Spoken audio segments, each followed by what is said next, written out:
like that Pelly right there, man. Yeah, It's soda. It's the soda shit. Soda joint. You know soda. That's about an extra 500 right there, or 300. I know a guy. You know. I know a guy. What's the date? 1970 what? Yeah. 78. You an 80s baby though. You an 80s baby. Yeah, I'm 71. I'm 77. 77. Yeah. That's nice. That's real nice. 71. 71. I was born 3 days before Frazier whooped Ali's ass in their first fight. You know what? I'm jealous of you because you was alive when the Knicks actually won some shit here, man. I can't remember. I know you can't remember, but you was alive for it. I was alive for that shit, right? Yo, we not too far, man. We not too far, man. And like 3 years after the fucking Jets won a fucking Super Bowl and shit. Yeah. Shit, we ain't too far removed from slavery, nigga. Talk about it, right? They're like, oh, forget about it. It was so long ago. How long ago? Nah, them pictures of the water fountain was almost a color. Right. That's a grandmother away. Mm-hmm. One grandma away, right? Not even. My grandmother was 100 years old when she passed. Whew. Right. How many babies she had? She was still dropping them. Okay, gotcha. Okay, my mom. Then the babies was having babies at a young age. He kidnapped my grandma from the South. She only got a birth certificate. Yeah. I can tell you, listen, my family history is crazy. Yeah. That's wild. That's wild. Everybody got one, I'm telling you. Grandparents. So I done brought down the move with slavery and kidnapping black old ladies. No, we talking about the grands, the ancestors and shit, man. You know, look, speaking of that, you know what I've always wondered? Why aren't there any like epic black movies? It was. I mean, but y'all wasn't alive. Well, you was. Fucking Roots, man. That it was like a 4-day event, or was it a weekly event? I can't really remember, but I know it changed a lot because up to that point, we had no idea what Africa was like and shit, you know. Or Shaka Zulu. Shaka Zulu. That was 80s though. 80s. And that was a dope one too. Bum bum bum. They brought murder. Wanawa Zulu. Bum bum bum bum bum bum bum bum bum. Shaka Zulu. Boom boom boom boom. Why isn't there more of that shit though? Well, I don't think. Well, honestly, Hollywood it's a fickle woman, you know. It's like when you the flavor of the month, we're gonna make a bunch of you. When it's not hot anymore, we move on. And I think that's why the business has been surviving so long that, you know, they get comfortable and the gatekeepers sort of keep the machine rolling by saying nay and yay to certain shit. But then there's always that one person that sneaks through the cracks and changes what the whole game looks like and how the game is played. Ryan Coogler is one of those people, you know? And I would like to think directors that I can't even think of right now, black director. I mean, Mario, Melvin Van Peebles as well, right? Issa Rae. Issa Rae, for her to come from where she came from, the humble beginning she came from to where she is now, it shows you. Like, the game it's not rigged, it's just a glitch in it. You know what I mean? And it's up to you to be able to be as confident in your product as you are in yourself when you present it. And I think that's what makes it resonate a lot, especially because I remember I've heard, and this was years ago, we talking double-digit years, black people don't watch TV, black people don't go to the movies, things like that. So that may play a factor in it as well when it comes to making movies the kind you're talking about. But that's been disproved. Like Black Panther. I know it's man. We know and shit because you don't sell 1 billion fucking tickets and all white people just went to go see that shit for real, you know, or just all males and shit, women too. But to speak to what you talking about, it's more or less like those gatekeepers are still there with these old stereotypes or old rules, whatever you want to call them, and then so let's say there is an exception, like a Ryan Coogler or something like that, there's always still an obstacle that has to be overtaken, even though we shall overcome, we done overcame, and we're still overcoming. there's still going to be people. Oh shit! Yeah, you about to call We me don't that? overcame, but we still overcoming it. Right, but you know, and you see that there's always going to be someone there that says, "Wait a minute, you don't belong here. You don't belong in this space." You experienced that? Well, I mean, honestly, I've never really experienced anything like that, but I've been made to feel that way. Not in a verbal sense, but a sense of, you get to staring, things like that. Staring? People stare, you know. But you met the man. So you don't know if they But staring like. I'm speaking outside of whether it's regardless of celebrity or not. At the end of the day, let's say black cop, once he takes the uniform off and shit, if a white person sees him with his gun, he's not a cop. He's a black motherfucker with a gun. He's dangerous. Right. Period. Any particular instances that you feel like I felt it that day? Well, I mean, there's been a few instances, but the way I handled it, the way I handled it, I was on a plane one time, and I don't know, it was just a rude white lady. You know what I mean? And for some reason, I'm in the best of moods, and I was not going to let this lady detract me from this mood. So I was like, "You're right, ma'am. You have an excellent day. Jesus loves you." I went and took my seat.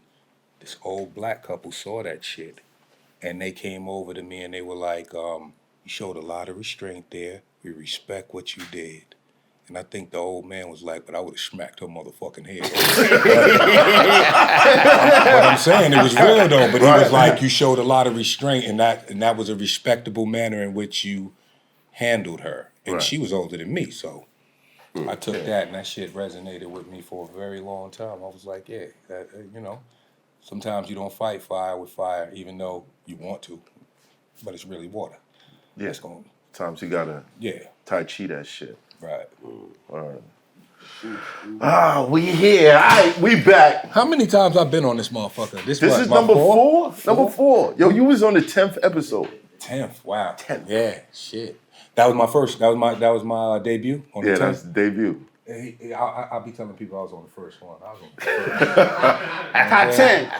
Technically, Top 10. technically, you may have been the first one that a lot of people watched. That's what's up. You know what I mean? Yeah. We broke $1 million on that? Nah. We didn't? We broke $1 million in the other ones. On the other shit? Okay. Yeah. Okay, that's cool. You did numbers, man. They did some numbers. It's very nice. I appreciate it. concerned with numbers, though. It's just nice to know sometimes. We broke $1 million with the battle. The battle, yeah. That was Why you ain't trending take his head #1. off, man? Why you ain't take his head off? Like, I mean, really, like, I felt like you was playing. I don't know how to respond to that. I felt like you was playing, man. I don't know how to respond. I felt like you was playing, man. You wanted... I wanted you to lose. How did you fucking lose? We friends with all that. Right. See, but that's a given. This is why the co-hosts keep changing. But that's a given. He just wants you. First of all, I've been here longer than all these niggas. I ain't changed shit. Right here. He probably just used to you winning and want to see how you deal with adversity. Nah. That's a good way to do it. Okay, yeah. I You know wanna what? see That's how that you water deal shit with you was talking about a adversity. minute ago. I feel you. Water. I like it. I like it. Shit. Yo, listen. First time meeting this brother. Yeah. Caught him off guard. Hoffa.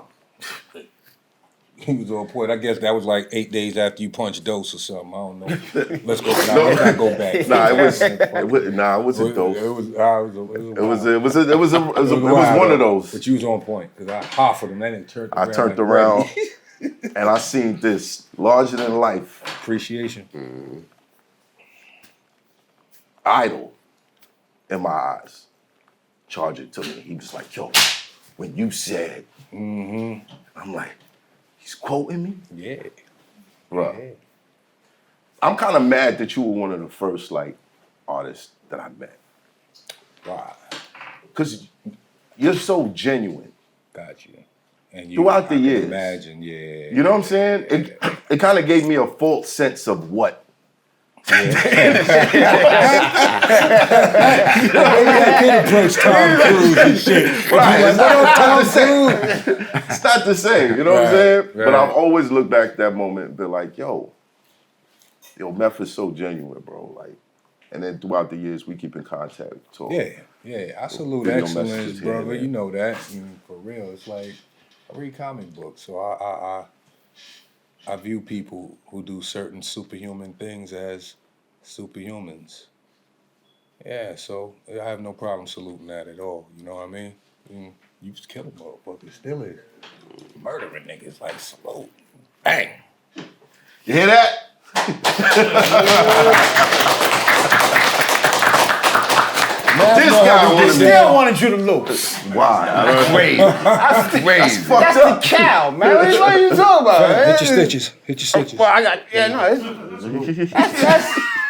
He's only get the stitches. that's fine. I want Meth to win, man. That's what you know what I mean? So Yeah, that's what it is. I'm Listen, telling you, man. That's your man's right there. The nigga that want to see you lose, that's your man. That's your man. That's your man. Wow. How was that your man? You know why that's your man? He want to see you survive through the adversity, and once you survive through the adversity, now he really a believer. Really a believer. There ain't shit you can't do now. You gonna Yo, walk remember on when you was water. young and you was writing rhymes and you would hit, you give it to your man, and he be like, nah, that shit ain't it. Write it over. Yeah. He probably loved that verse, but he still wanted you to do better. He probably knew you could do better, I- but he yeah. putting the extra spin on it now. Yeah, I love it. the extra. That's it. Oh, I'm nice at this too. I already know, son. I know what it is. Speaking of moments, congratulations, by the way. You got relationship goals dropping February 4th. Yeah, February 4th, yes. Kelly Rowland. And I kind of wonder if I had anything to do with that. No. None. No. At all. No, what you mean? No. You want to hear the crazy shit? This is the crazy shit, and I don't even know if I should admit this on motherfucking camera, but she ain't fucking remember. She remember? Nah. And she had never seen it, but Michelle played it. I didn't bring it up. She brought it up to me. She said Michelle played it for her. And they was laughing about the shit and shit. No, they didn't laugh about it. She was very touched. That's what she said. Yeah. The word was touched. Yes, the world was touched. But she hadn't remembered the incident at all. At all. No. At all. But here's the funny thing, though. After that, I remember Ms. Tina Knowles had made a comment about it. Just to bring y'all up to speed, Yeah. Meth was on the platform, and he talked about this incident where he ran into Destiny Child, Yeah. and at the time he was, was going through his own things, and he kind of like lashed out. Yeah, I did. Yes, I did. And it was whack as fuck. It was a whack move and all that. And again, I was in a bad space at that time or whatever and shit. And I guess that moment that we had on the show touched so many people. It got to Miss Tina Knowles' door. Yeah, I saw that. And she left a comment. I forgot what the comment was. I can't give it verbatim, but it's basically saying how it takes a real man to stand up and know, or to call himself out on their faults. You know what I Right. mean? Basically that. And I'm not gonna lie, son. After that, about 2 weeks later, maybe a week later, I got flowers sent to my house, and it was signed Beyonce, Kelly, and Michelle. So I did have something to do. Not the role, but that. Not the role, yes, but absolutely. But that was dope. That was Yeah, dope. yeah. It was beautiful to see that. So Definitely. they just knew you lived there? I mean, Nah, nah.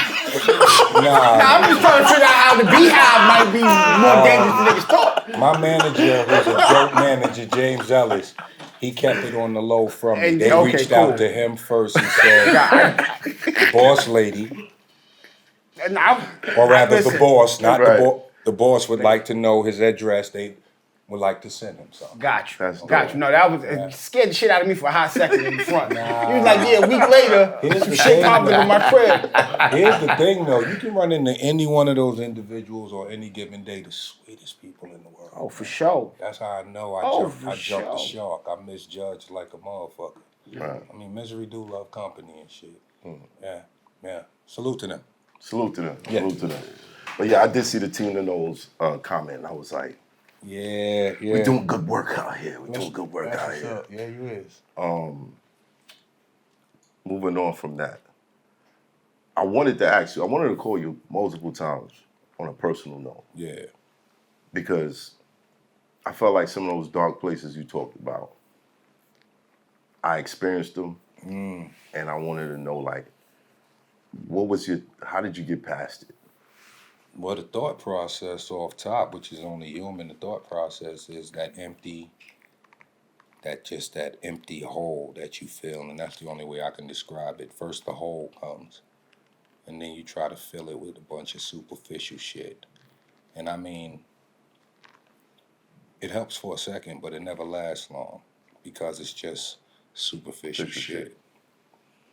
When you decide to stop filling the hole and leave the hole be and focus on what you want, what a goal is before you even get the goal, find out what a fucking goal is, that hole starts to fill itself up, but with the positive shit that you didn't even mean to put in there. It just fits. And that's how I look at it. So, again, adversity, people want to see. They love to see the downfall, but what they love even more is the comeback. And if you can come back, because they're going to count you out until the last, until you cross that motherfucking finish line or even start on the starting line again. Don't nobody want to start at the beginning again. The worst shit that can happen to you when you about to pass go on Monopoly is you get sent to jail. You start thinking the dice is rigged and shit. Like, the fuck? This the third time I went to jail. Fuck, right? But yeah, it's the same shit. But always have that mentality, and I'm speaking in analogies, that give it a few more times, give it a few more rolls of the dice, and you're gonna pass go. Collect your 200, then you'll pass go again, collect your 200. Except now, you got knowledge enough to know what to do with the shit this time. You can slow down enough and think about things. That's the most beautiful thing we got in this world is time and how we spend it.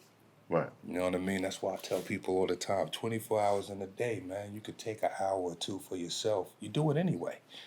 You know? Motherfuckers will sit down and have their whole setup, popcorn or whatever the fuck you do when they watch Power. That shit take an hour to watch that shit. They'll binge watch Stranger Things and shit. Take an hour out of their fucking day to watch 3 episodes in a row and shit. 3-4 hours, right? About 3-4 hours? Maybe 4 hours. Yeah. And that, even though you didn't do shit, that is time well spent because it was on your time. That's all it is, man. By the Just way, take thanks for advantage helping of it. Tariq beat that case.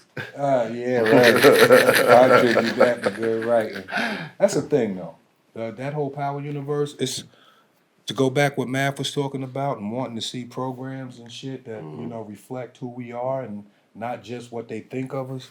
That show did a lot where people, that thing can be so many different things now because it's been here for so long and shit. That means it creates revenue in some kind of way that people want to fuck with it. Right. And that's all you want with your shit. You want it to create enough revenue, right? Not just to sustain yourself, but that people want to fuck with it enough to say, hey, come over here, let me talk to you. for a second." Right. And that's that crack that I was talking about. And once you get in that crack, the ancestors watching, not just them, we watching too. Don't fuck this up, Math. Don't fuck it up. This is that moment. Recognize it for what it is. Stand on your truth and live in your purpose. Yeah. You can't talk to me like that. Yes, I can. Oh, you can't. I'm just using you as an No, example. but when you But say it it like is, that, yeah. you know, people already did videos saying that you brought me into the Illuminati and shit. So they're gonna use that. They're gonna be What like, is the Illuminati though? And if we look at the word illuminate, what does that mean? To Shine, be brought to yeah. light, right? Right. I don't know, man. People say a lot of shit, I've been spending way too much time on social media. I'm cutting that back. That was a New Year's Please do. resolution. Cutting Yeah. back Don't on read the that. comments, none of that. Bro, Leave that it's shit not even alone. about the I don't read comments. It be the content. It's Like, just crazy. yo, what the Jesus Christ. Wow. Okay. Okay. I can't believe that happened. They actually showed that. I mean, it's a lot. It's Well, just yeah. a lot. You probably been asked this question a lot, but I just, as a fan, I always wanted to know from the first time I ever saw the Method Man record, right? I wanted to know what was the difference between Method Man and Takao. It's the same. Same Same. shit. Yeah. Well, the word method was what we used to call like the Lucy. Menthol method. Shit like that. Yeah, you might want to turn that off. Yeah, for sure. Then it's turned into the weed. Rookie mistake. And then the method started being, a word for weed. And that turned into Metical, which just turned into Tikal. Really, I attribute that word to my boy Lounging Low, the boomer. The goddamn boomer. Boom! Boom! Boom! Love that dude. He came up with the word and shit, and then it just It just took off. And at this point in time, everybody had their own slang.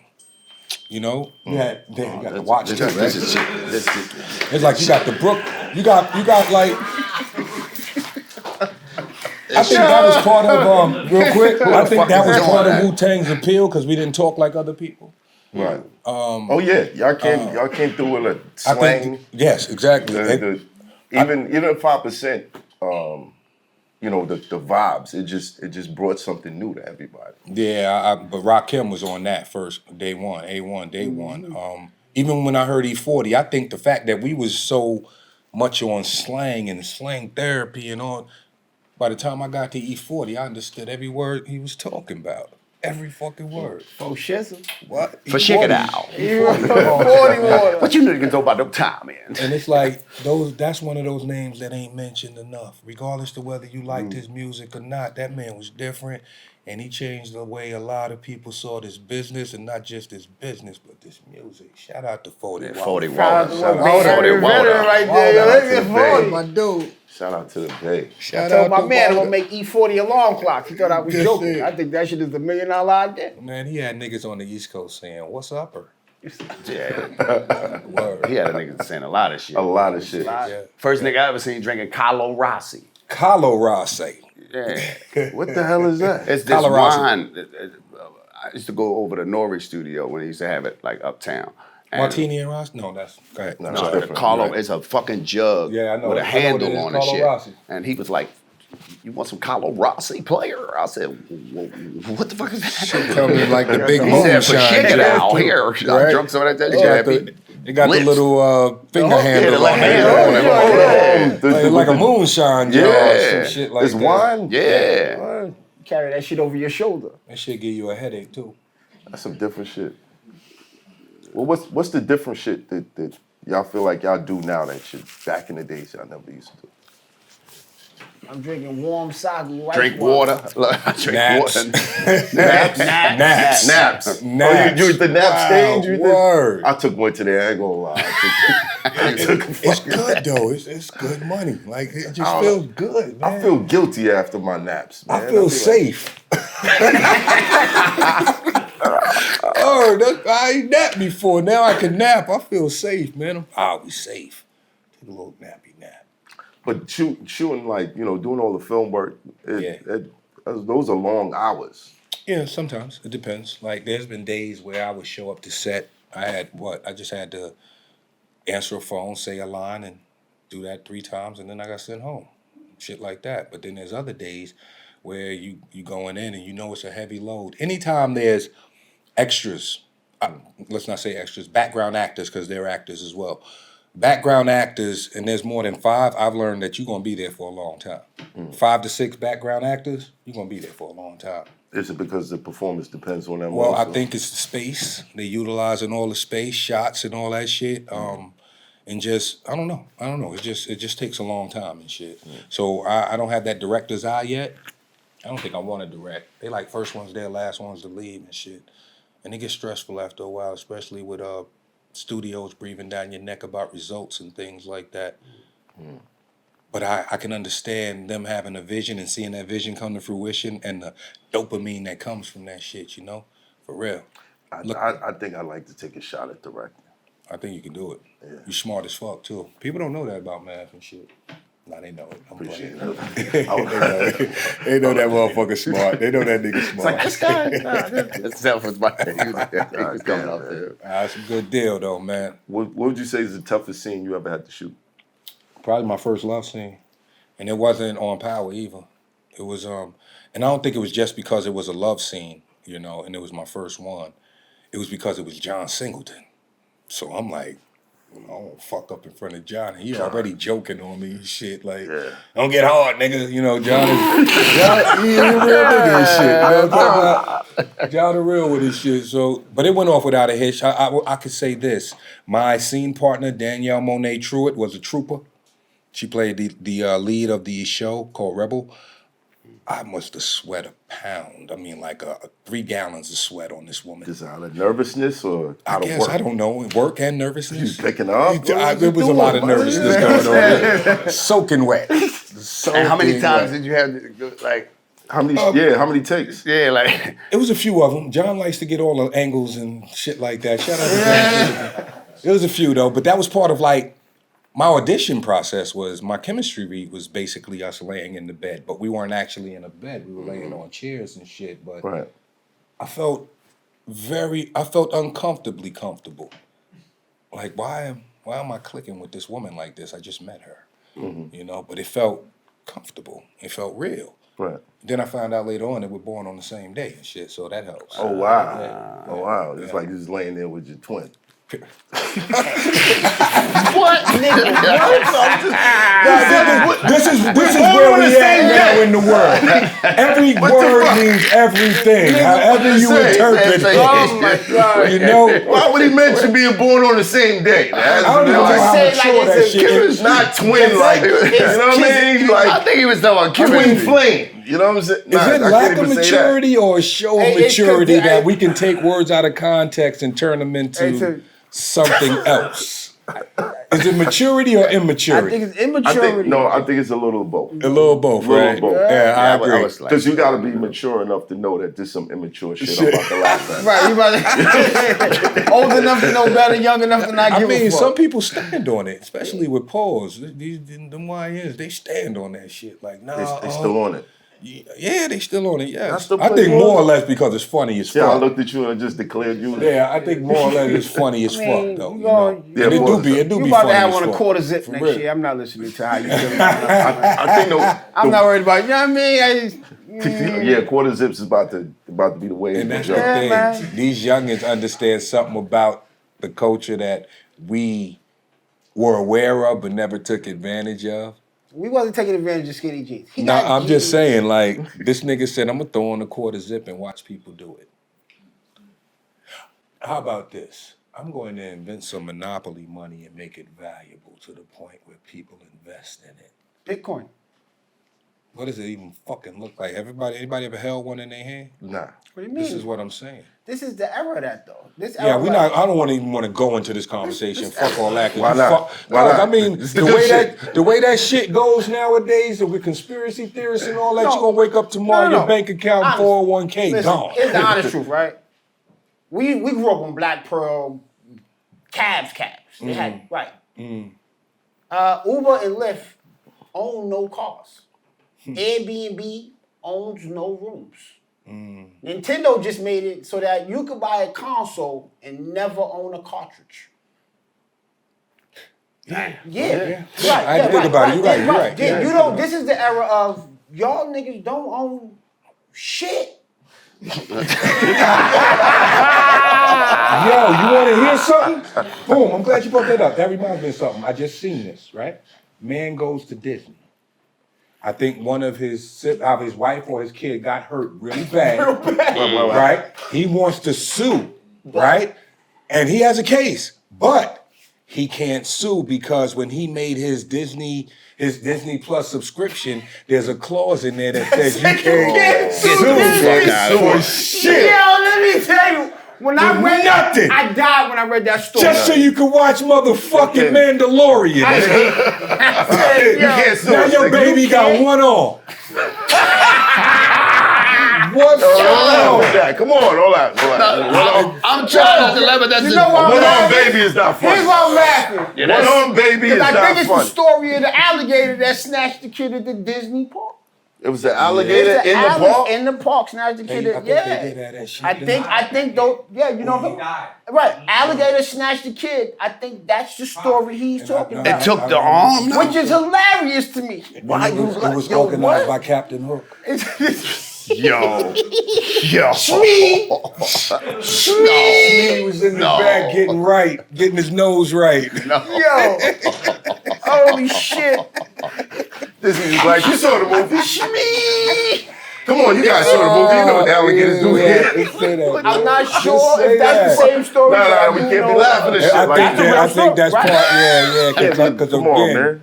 again, it's But It's signing wicked. up for Disney Yeah. Plus. Disney automatically knows you Yeah, on bro. service. I'm never going to. you think about it though, right? Even they have you sign the agreement in NBA 2K now, right? Most niggas just zoom right through it, but they make you zoom through it You can't just press a button and bypass. You got to zoom through the shit till you Right. get to the bottom. Right. Then And press the X. accept. Right. How many of y'all read that? I don't shit? think I ever read none of that shit. Nobody Yeah. reads that shit, bro. Niggas just trying to And get so this much shit shit, done. and I've heard this, like, so much stuff could be hidden. Yeah, in those, organ donor. you know, we could just, He said, organ donor. You know what I mean? All kind of shit. No, but we can sell your I information never- to whoever. They do Yeah, that. that part. Yeah. We can track all your other Yeah. apps. Yes. Yes. If yes. you're a criminal, we can help the FBI. It's find not your How organic many of food, y'all we can niggas call it scanned y'all organic face food. so y'all could have y'all head in the game? I did it. Nah, I I don't did be it too. doing that shit. I did it. I did it. You did it? Yeah, I did Man, it. you They make got it, me. man. You ain't got They to worry about They that. got me. Shit. Niggas in the trap, though. All day. Got 'em. The whole shit you right gotta there. zoom You in. do your the whole fucking scan. You gotta look at the circle like that. Y'all know what the fuck I'm Yeah, talking about. that's him. And then the last two games I ain't do it because the game before that I tried it. My eye was up here. It don't come out right. Like it's something about anybody else shit be flimsy as fuck. My shit. Then I went in the fucking preset shit. They got a nigga in there look just like me. Throw a beard on him and shit. That's Beth. Fuck. Oh, it's you. They Yeah, got period. That's you. Throw the hair It's on you. it. Yeah, Anthony Davis, old cut. Bang. Anthony Davis. Oh, God. That's Method Man. Bang. There you go. Yo. Anthony Davis. Shit, nigga, you know I'm telling the truth. My OG right there. You know I'm telling the truth and shit. Yo. Anthony Davis, Afro, fucking Carlos Boozer's beard. Method Man. His method. There you go. Yeah. Is it Carlos Boozer? Shout out to the Booze man, Carlos Boozer. You know he's fucking righteous, nigga. What we talking about? Carlos Boozer, his shit, it was always like high. Like, Yeah, yeah. like him and There Joe was a few Button. niggas that could rock Don't do that. that. Joe Shit, no, I'm just saying, like, Button. Yeah, Button shit. Button shit go straight across. just straight across, bro. It looks like a mask with the mouth cut out. Black Thought. Black Thought used to have the shit. I love Tariq shit. Yeah, my yeah. man. That shit just fit him. Like it fit his whole head and everything, right? Thought Paul? been rocking that shit for a You know. long time, too. Yeah, yeah. Missing Carlos no. Boozer. If I'm not mistaken, I think he's a Muslim as well, so. Yeah, but I don't, I don't think they got shit. Everybody in Philly is Muslim. Well, the majority, yeah. And they box. And they buy, yeah. And they box. Culture. No, I do got something to do with it. If you're a Muslim, Long Island niggas like that too. Like, though. a lot of Long Island people. niggas about that knuckle shit. a lot of people wear lick. You need to bring that back, man. Yeah, that part, right? Yeah. That's Those what. niggas like, see, and there's another thing, right? And it's just a thought, but I was saying to myself, like if I did some kind of programs for these youth, and we're not disregarding our sisters, but they got a lot of programs in place for the sisters to excel, and they have been. But for our young men, it's like, well, two areas I would like to cover: gun safety, athletics, and I don't mean football, basketball. No, self-defense. Period. Because whether we know it or not and shit, a lot of, like if these dudes knew how to defend themselves, I think it would put a lot of the gun shit away. Gun safety as well, it would let them know exactly what this thing can do, even though they know what it is. But you get a whole different respect for a firearm when it becomes an extension of yourself. Correct. Right. Right. And this is why so many military men, when they come out of the service, they have no desire to pick it up again. Correct. Right? Right. This is why we instill this shit into them as young men and shit, so it's not even a second thought about going to get one. The first thought is always this: defend yourself. I don't need one. Right. Yeah. Because a lot of times, a lot of that shit be fear, That's it. pretty much. And in this era, it's kind of like layered because you're not only scared of getting your ass whooped, you're scared of that being immortalized on the internet. And let's not forget, a lot of them niggas that was born in the 80s and shit had babies and shit. And they still got a little crack sprinkled on them. Nah, I'm playing and shit. But we know a lot of babies in the 80s. What happened to the 80s crack babies? What do you mean? They out here roaming free right now. Where they at, out though? here. Raising children. They out here. But no. We They talking raising about, children. they're not, exactly. They Yeah. raising kids. They're raising children. They raising children. What do you mean? Listen. And I'm not putting it on because you never know what somebody's struggle is or The how they onus- got out of their struggle. No, it's a real thing. But you got to understand, like, this is learned behavior and shit. Whether it's learned in the house or in the street, this is learned behavior. And we are in communities where survival becomes the first instinct. and not the last. It becomes the first fucking instinct, you know what I mean? I love the hood, man. I love the ghetto. I had fun when I was a child. We didn't think about mortality and shit like that because we didn't have to. And I don't know why it was like that. We just did not think about that shit, even though there was the occasional mortality thing that would happen. Whether it was a car accident, kids racing, Right. gunshot, or somebody got stabbed because things got out of hand and the nigga died or whatever.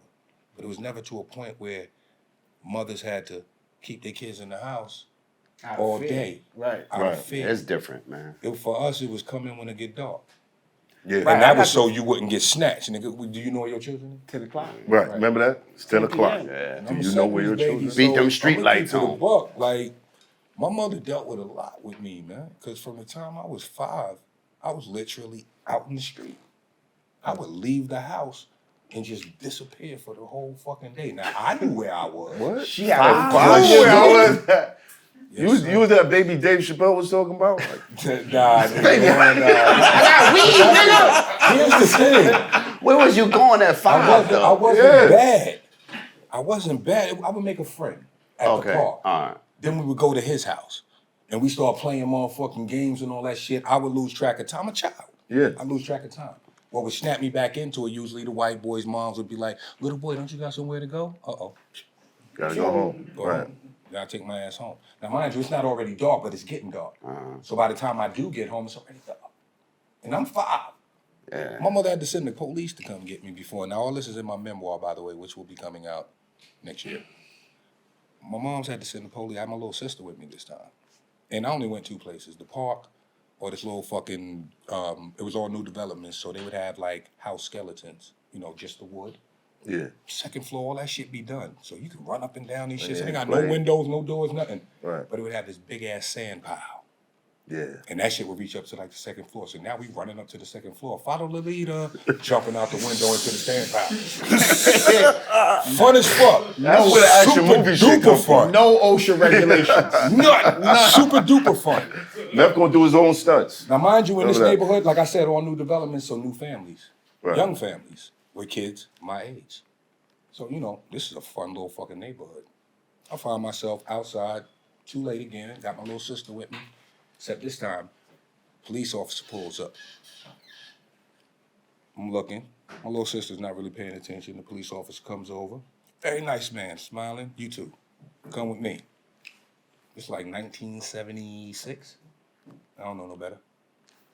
We go with the motherfuckers, police. Jump in the car.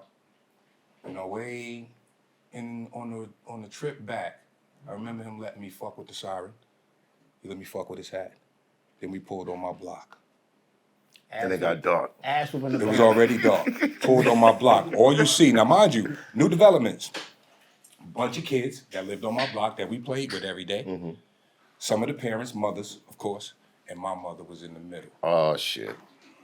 Long robe on, The road. PJs, The scarf tied in the front, Oh, she about to go Tupac. and a belt, nigga, this long. In front of the cops. In front of the cop. Yup. I looked at that cop. I was like, "Can Take he me stay with with you." you?" and he laughed, right? So here's the funny thing. Here's the funny thing. We get out the car. You can hear kids. Ooh, the kids are, ooh. Back in the days, yeah, hell yeah. We get up in the house and shit. My mother ain't even beat us. She was just happy to have us back. Wow. You know what I mean? Wow. Yeah, I ain't get an ass whooping that night. Now, mind you, I got a lot of ass whooping Wow. because I didn't know when to come home. Right. And then it just got to a point where my mother got used to it. Seriously. My boy Kim, UMC's, he's a witness. 4th grade. One of my best friends. I used to go all the way to his house to play until dark and then walk home by myself, 8 years old. Yeah. Yeah. My mother got to a point where she didn't have to call the police. Shotgun coming home. I ain't worried about it. Shotgun coming home. Ain't nothing gonna happen to my baby. Ain't nothing happened to me. Word. Long story, but it was worth it, huh? Yeah, that's good. I'm happy No, for it. I had a similar story to that. Yeah. I stayed out. I didn't come home from school. I went to this arcade. I was really good at video games. So I would just be in there busting people's ass. So either the older dudes would be like, yo, Shorty, you running pads. Shorty, get off game, get off game. or I get bullied out of there, or I just stay. One time I stayed, it was like 8:30. And there wasn't no cell phones or nothing. Yeah. So, after a certain time, I was calling the crib to see if I made it home. Because I'm already taking 2 buses to get to the school from the Star to Crown Heights. Man, I got in the crib. I got the ass whipping. I definitely got the ass whipping. But I'm looking back at that, and I'm like, yo, picture my kids trying some shit like that. I couldn't even imagine. No, I couldn't even imagine. These days, you can't. My That kid shit. was Yo, leave the house. had a heart Went attack to train. these days. I was in That Coach shit- I still Allen get at nervous 13. about my son taking the trip. I I'm like, only nah, had take it one easy. right, incident. What you I doing? only had one incident and with my sons. And I remember I took a nap and I woke up and these niggas was gone. They was home when I went to sleep. But when I woke up, they was gone. It was dark outside. And I'm like, okay, all right. I ain't saying You? shit. But this is me looking at myself as a youth. And I'm like, I'm going to let them have fun. But they going to get the same shit I get when they get back in there. He's outside with a robe and a belt. I don't know what. Nah, that's dope though. That was fire. That was fire. Y'all want to keep with this shotgun? Nah, but I caught the Keep that niggas. shotgun? I caught the niggas. How did y'all get out? Y'all went out the window? He crying. I just want to know this shit.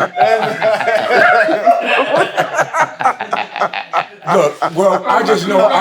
Long story Went short, to the back door. I think that might be the only ass whooping y'all got from me, right?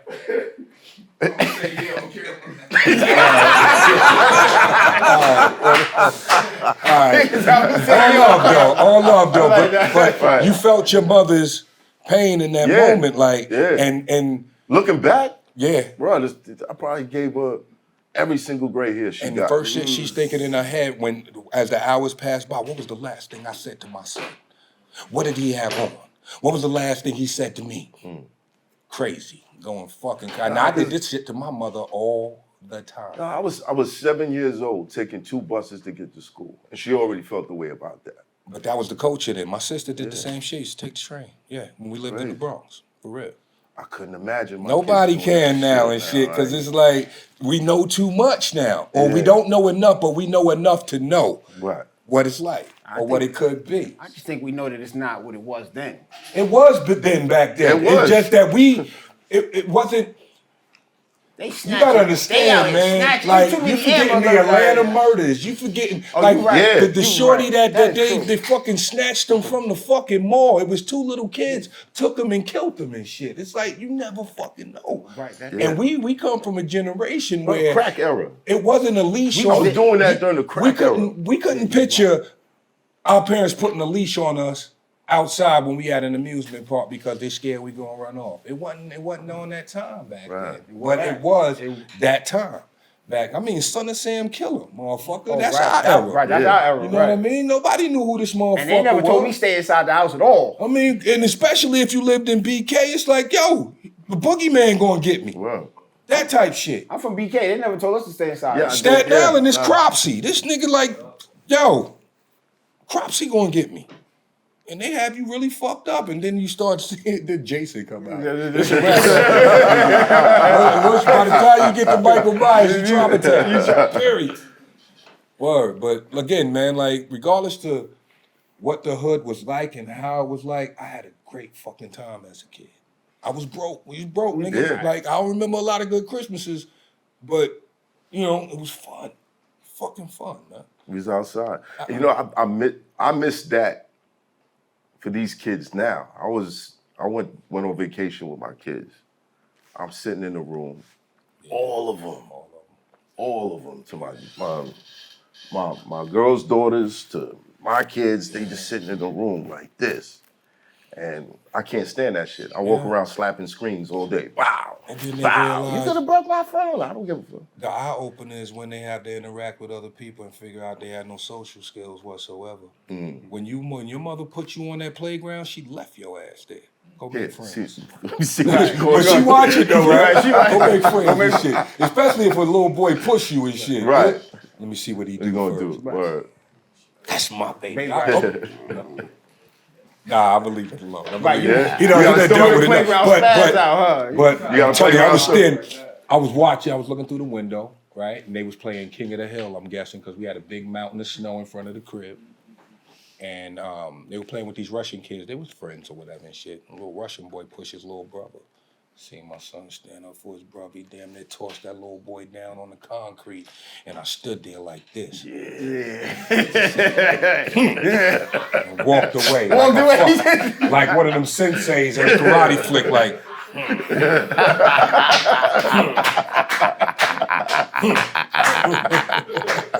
You know what I mean? Yeah, Yeah, you get. I mean, some things just can't be taught, but them social skills, bro. You know, you yeah, got to get outside. We had each other. That was the thing. yeah, We had that these too. phones. That too. yeah. but school. But these phones it's just it's consuming everything, bro. Yeah, but it's a lot of advantages to it too. You know. Yeah, nobody's paying attention. You can rob the shit out of them. You can walk in the store just They got that bitch like this. Security's in the I'm phone. speaking along the lines of creativity and monetizing the extraordinary. You know what I mean? Things like that. You know. I just want my kids to live a life and not They will. watch people living their lives. They absolutely will. They will. Because those experiences that they see, it's more. It's all about photogenic. They see it, but to experience it is a whole different experience. But it makes them want to experience. So that's the first step right there. And honestly, shit, I didn't think about Paris until actually watching cartoons and shit, and they just made it seem so fucking fun. You know what I mean? Then you got there and it was dirty as shit. No, I got there. It was still fun as it fuck. was Some clean. people- Paris is way cleaner than New York. Paris, it got some stinky areas, and you do get a little dirty. Man, I and don't know shit. what part you went to. I But didn't the go that people, far. I didn't go that far. The people are beautiful. No. Yeah, wonderful. People are beautiful everywhere. Bro, I forgot Paris they is spoke dirty. French out there. I got When I was motherfucking out Dirty there. city. I got food poisoning a couple of times. Yeah. Eating regular shit. Listen. KFC, food poison. Oh, no. Subways, food poison. Then I just started going to the supermarket. Picking shit up. Put it together yourself. Fruits and all that shit. You know, only the fruits with a skin. I mean, not a skin, with Seeds. oranges, you know, with its own packaging. Let's put it that way. Right. Damn, I couldn't find a word. Right. Only fruits with its own packaging. Grapefruit, you know, the shit you gotta peel. Ryan. I just had my first grandchild, and that's what she going for Paris for her first birthday. Yeah, And I don't understand. that's but fire though. It is, but her mother is Hey, just, I don't know if it's fire. to me it But the is. kid ain't gonna She remember ain't it, but gonna the remember mother, shit. the experience ain't for the kid. It's for the mother to tell the kid later on down the line, like, I took you to motherfucker, I Paris, took your ass to Paris. Look at this. She showed me her little passport picture. How many of your little friends went to Paris when they was one? She showed me her little passport picture. I'm like, Yeah. she's 9 months. Like, What's That's this a shit good do one out yourself. there? Your daughter, your baby got a passport? my daughter? Yeah. Oh yeah, of course. Yeah. No, this is granddaughter. My granddaughter. Yeah, I got my first Yeah. grandbaby. Yeah, my first Oh, grandbaby. my Yeah. bad. Yeah. You a grandfather yet? Yeah. Word? You got a youngin, Josiah. And, How old? 6 months? Yeah. That's the first? Yeah, that's his first. Oh, shit. Clap Clap it up, clap it up. It It ain't your kid having a baby. Clap it up. That's actually my second. My first is Jordan Kane. Do all the kids got bars? No. What do you mean, my kids? Yeah. Or my grandbaby? Your kids. Yeah, all of them spit. Yeah. How you feel about that? Man, I'm not putting that on camera. The motherfucker, they gassed enough. I ain't. I love it. I mean, like I said, I'm a creative, and being a creative, I love that they're using their minds for other things other than scrolling and shit like that. You know, they're being creative and shit, and that's all I could ask for. I think your daughter's acting too, right? Like she's doing something, the Red Hook series Yeah, or she's something. doing the Red Hook series. I had no idea about it, but I love to see, you know, black people with motion. And this dude, from what I hear, he doing it all independent and he killing it. So yeah, shout out to Red Hook. Word. Shout Serious. out to Red Hook. Shout out to Red Hook. We need to bring back web series and shit like that. You heard? Yeah. Shout out to my baby Shy. What's up, baby girl? Yeah. She gonna love that. I saw her on Shade 4-5 spitting some bars. Yeah. Yeah, that's my man's right there, though. See, the thing I admire about all my kids is they're different in their own unique way. And my oldest, Dooney, he's just always been a cool, like, I don't know if people genuinely like hanging out with their kids and shit. I do. Know? I love it. That's dope. I love it. But as an adult. Yeah, I do. I love As an it. adult, Yeah, right? yeah. I love it. I My daughter had cancer, listen, so I don't know. I teach my kids fucked up lessons. Like You crazy, nigga. my son turned 21. I Yeah. took him out for his birthday to kind of teach him what his drinking limit was. What? Yeah, no, you wild. No. Parents was doing that shit at 16, bro. I took my daughter every year at New Year's. What I would do is I would make her have a champagne shot with me, toast at the end of the year, right? At what age? Since she was able to have a drink, really, like 7, 8. When her mother stopped saying, "Stop giving that to my daughter." What you said 7 to 8. Right? 7, 8. Yeah, about 7, yeah. So she would drink some and that would be it, right? No, but that was back in the day shit. Now, My by mom the used to give me time- wine to make me go to sleep. By the time 40s with my uncle. my daughter don't drink at all, right? But by the time, I remember one New Year's came around, and she might have been like 18, 19. And after everybody had their toast and all that, they were doing their thing. She came out the room, and she looked around the room like this, and she just grabbed the bottle and walked over. You know what? I looked at her and I said, "Yeah, go ahead, do your one too." Yeah. I would rather her be drunk with me, learn how to be drunk around me. No, What kind of backwards after school special shit did Listen, Fuck that! I'm calling CPS, nigga. Fuck out of here. You too old for CPS. It's ACW. Fucking way. ACW, you supposed to say. Okay, ACW. ACW, my bad. No, BCW. BCW, nigga, Battle Child Ward. What the fuck kind of fucked up nursery tale was that, nigga? And then and at the end, she grabbed the bottle, looked over her shoulder, and walked away. and how old was she? 18, 19? Oh, nah. 18, 19? Oh, nah. No, that's not, I mean. Yeah, she's 18, 19. She ain't doing By that, shit. point, by that point, you done made your motherfucking decisions. Jackpot. You made your decisions. Right. But she don't drink. I don't My even daughter like Don't that. drink at all. I don't- Yeah, from that night. She It's got not- alcohol poisoning. No, that's the kind of shit y'all be on. I'm gonna see what his limit is. See No, what his I was limit telling is. her. I was sitting there. I was like, all right, cool. I was like, yo. Salute. You like, I was here, another yo, shot. That's number 5, right? I was like, you sure? He's like, I got this, Dad. got this. I said, all right, my man, give me a water. I'm sitting there drinking the water, just watching him. Letting Oh, him- we gonna go to this other spot. Got a picture with him with a big Moet bottle. All that. Yeah. That shit turned to the hangover on your I ass. also got a video at the end of the night, him hugging a bowl, and I'm like, see? You got this though, right? You got this. He's like, fuck you, Dad. My story didn't end like that. I'm just saying. My story didn't end like that. Hey, but you know what? They both He don't drink. They both fine. He don't drink. They don't That's listen. dope. He don't drink. I raised a responsible adult. That's the only thing. I mean, my daughter at this point, that's one of my, not to say top 3, she's 1 or 2. My mother, my daughter, my wife. Yeah. I know who take care of me when it's over. My daughter got me. Yeah. Their daughters be the My ones. daughter that- got Daughters be the one. The fucked up part is you ain't gonna want that help. Who? You. What do you You mean? ain't As long as I don't outlive any of my kids, I'm all right. I understand. See, my daughter had cancer, so I'm happy to do anything with her. You know what I'm saying? Like, Yeah, if we go out, you We know don't what I'm saying? require them to do much for us now. At all. So Yeah. imagine when we old. You know what? Oh, nah, I'm cashing that check. No. You You said I'm say that cashing that now. check. I'm You cashing say that that check. now, right? But then you see your grands is at an age now where they focusing on that family moving on without you. It gets to a point, look, where she goes from the mother to the grandmother. She's revered still. As a mother, she's needed. As a grandmother, revered. As a great grandmother, she being phased out at this point. Now, regardless, now her daughter still love her, but her daughter now is a grandmother, and she's looking at Towards her the next grands. generation, yeah. Exactly. So this done moved on, whether it's still here or not. You still gonna revere what her position is, but she doesn't play the same important role that she used to, and there are gonna be grandkids that don't even know her. That's But a at the fact. same time, the grandmother won't We're not leave talking the great about grandmother. the grandmother. You can They'll say be that. together. You can say that, right?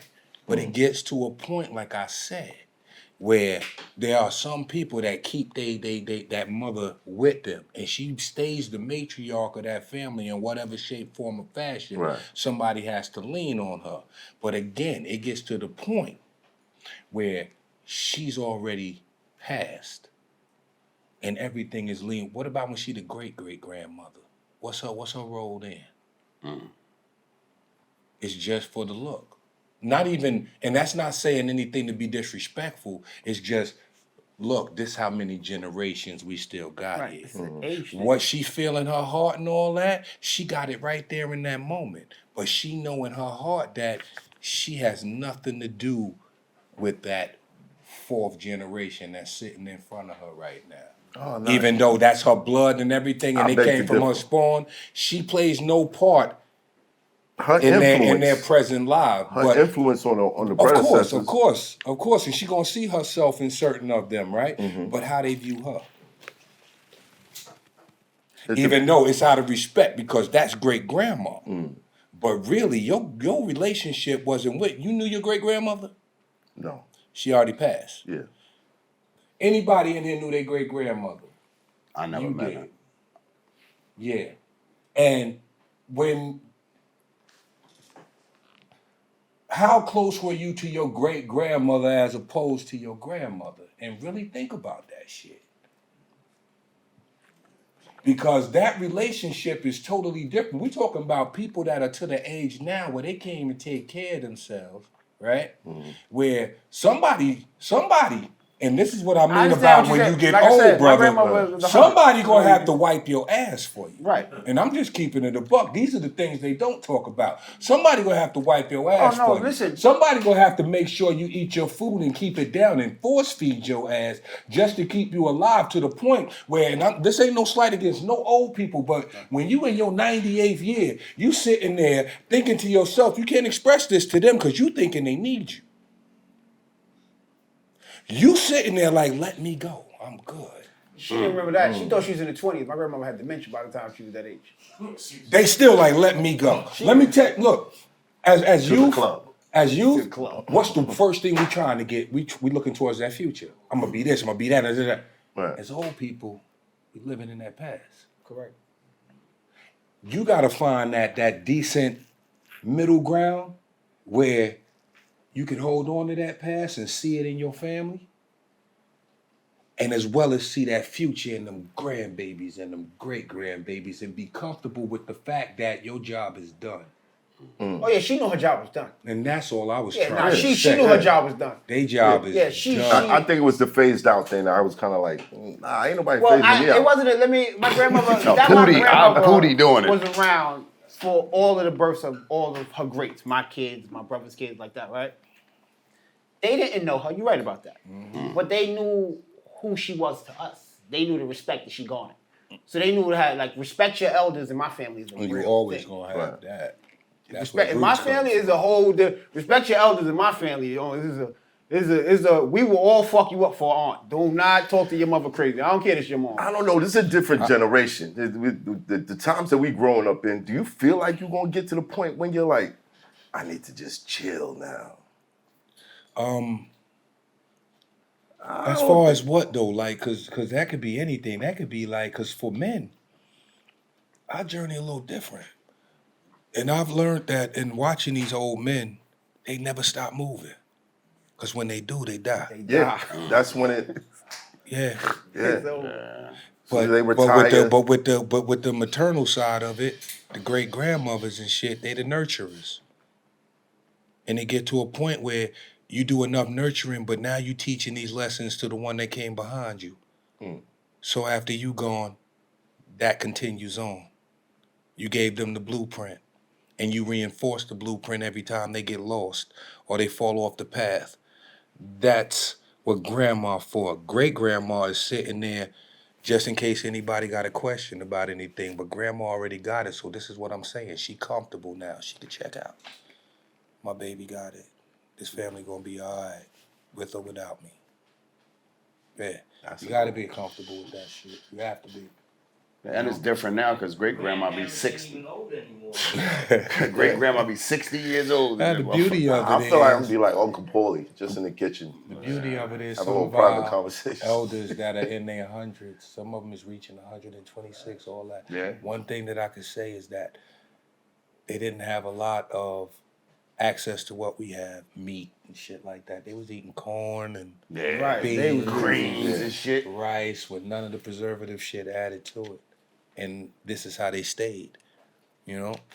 So as far as the modern world goes and shit, it kind of mirrors what I was saying about being phased out. Because when was the last time you went to a meat market, a fruit stand, a fish market? I still do that. There's a few of them, but it's not like it used to be, especially in our communities. You know? They're deserts is what they call them. Food deserts. I remember the motherfucker riding down the street with the fish in the back of the car. But you with can the go, speaker. right? Yellow fish man. We got white and we got porgy. Yeah, motherfucker used to be riding that Yeah, shit yeah. crazy. Well, they got an Italian guy that comes to some of these suburbs and shit, and he's got a freezer. He's selling meat balls.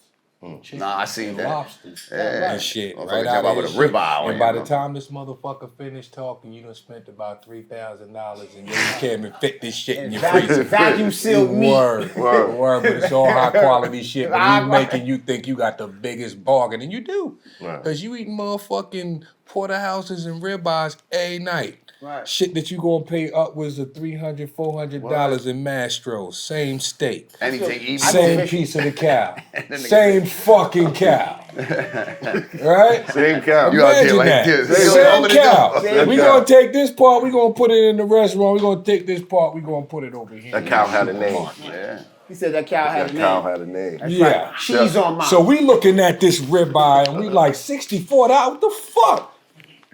but it ain't. Fucking ribeye $64. That Go to shit crazy. Mastros and shit and be like, yes, give me the $300 ribeye. The same good fucking Same cow. fucking cow. Damn.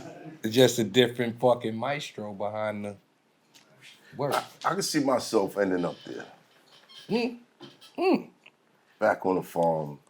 A farm? Yeah. Not no Brooklyn, nigga. No, blaspheme. Nah, you gotta remember I'm half West Indian. Said blasphemy. Oh, yeah, that's right. Yeah, so I've Shit. seen it. You know what I mean? I named the pigs, played with them, and one day they fooled. You know what I'm saying? That's oink right there. Yeah. Oink I dead know in the right. motherfucker. My grandmother killed all my friends. Oink chop. Yo, my grandmother wiped out all my friends. All your little pet All friends. my little right? kids. All my You know the Disney movies where the little animals be following you? That was me. nigga. That was me. Wiped out all my. Eventually, we ate them niggas. I'm Puerto Rican. We had chickens. Yeah. Grandma used to That's fuck the them whole chickens fucking up. story of Charlotte's Not by Web. night. Yeah. And it's crazy. Like Facts. we seen Charlotte's Web as a kid. Y'all know what that shit was really about. Right. The fucking spider was saving the pig from being lunch. Right.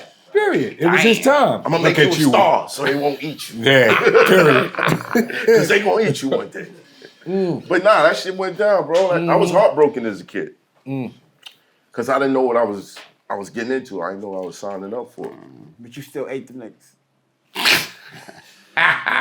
Yeah. Yeah, I Right. cried, bro. You thought I cried over that. I My cried, friend man. good. He said he like this. I cried, bro. The first time I seen that shit, because I had simple chores.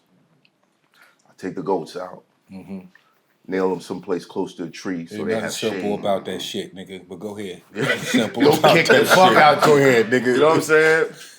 I love feeding the horses. You ever seen a horse eat? Nigga, I had never seen a horse in person until Never? I got like 13 years old. Nigga, Never? Yonkers Raceway. That's crazy. Yeah, yeah. You ever get to feed a horse? It's gonna make you feel good, man. Yeah, I've Because they never look got like they that shit. smiling at you.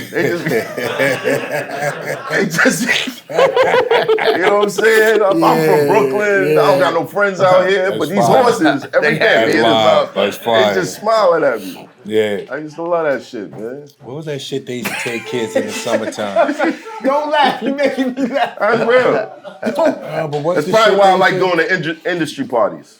The fucking Alpo was in it. They used to take kids from the urban areas and bring them out to the farm. Fresh air fun. Fresh air program, right? Fresh air fun. Fresh air fun. That shit ain't reaching Long Island. Oh, nah, that was life. And my motherfucking My moms wouldn't send me to no shit like that. Probably scared I'd wander off somewhere and shit. I'm from Brooklyn. We see horses right at the end of motherfucking Nigga Lincoln go on his Boulevard. own excursion. For real, I was one of those niggas, man. I used to have whole Find him adventures. years later with a I used staff. to have whole adventures by myself. I find the right stick, it's a wrap. What? The right stick?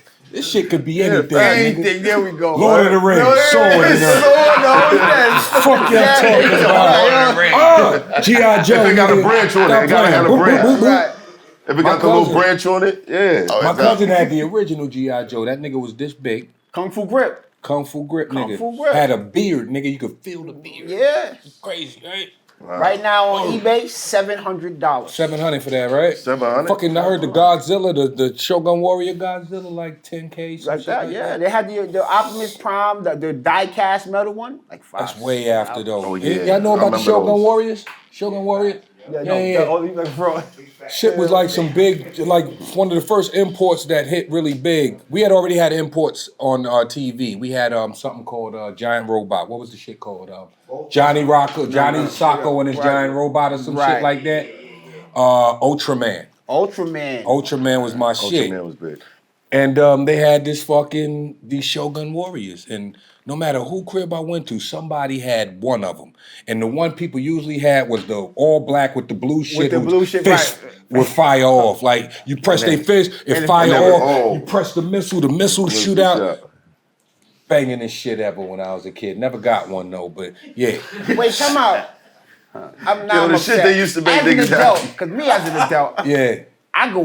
let me find some shit. Shogun- yep, I buy see? all old shit. I got a Voltron in the crib. Funny you should say that. Well, you kidding? I was looking at a Titanic down the block. Titanic. Yeah. Lego.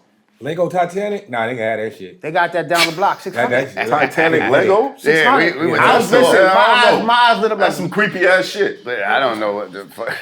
They got little people before drowning nigga to people die. and They shit. clean out. Nigga clean out. The fuck they got in it? They got it. A door and shit at the door. said, Hang on the door. He said the Lego Water. people on the raft like Well, kids you holding gotta the be wild, Fill it bro. up with water. Wait a And all the minute. people float to the side. I forgot shit like that. It's frozen on the door. Oh, fuck it. Damn. I ain't even That thought shit about bad. story Said now. Fuck Leo that holding shit. on to the That's raft with the Lego building. I always get that shit down, son. I'm about to go spend my $600 down the block at the bodega. First of all, they not Is even that a supposed to- bodega? They not even supposed to have Lego. I don't know who it fell off the back of the truck for. Yeah, they got Legos. In a bodega? and shit. They got This is what I'm Legos. telling you. We didn't know. We is walked that in the joint- store. We looked in there. What the was fuck is with me. Legos doing in here? Nah, Yo, fuck all They that got Lego two shit. can sodas and Legos. Man, fuck that Lego shit. Right next to the Corona. They got a bag of chips, two can sodas, and some Legos. And the lowest prices in the hood. Yeah. Technically, yes. Another creative fucking toy though. Yeah. Nice. Very nice. That's great. Very fucking I even nice. asked her, I said, you got any ring light to this motherfucker? What's behind the Tikal Athletics old school joint? Oh, this here? This is just an idea I had, right? My boy Joey, Cal Athletics. You know, we've been putting out shirts and shit like that, and I was like, you know, let's get a little bit inventive.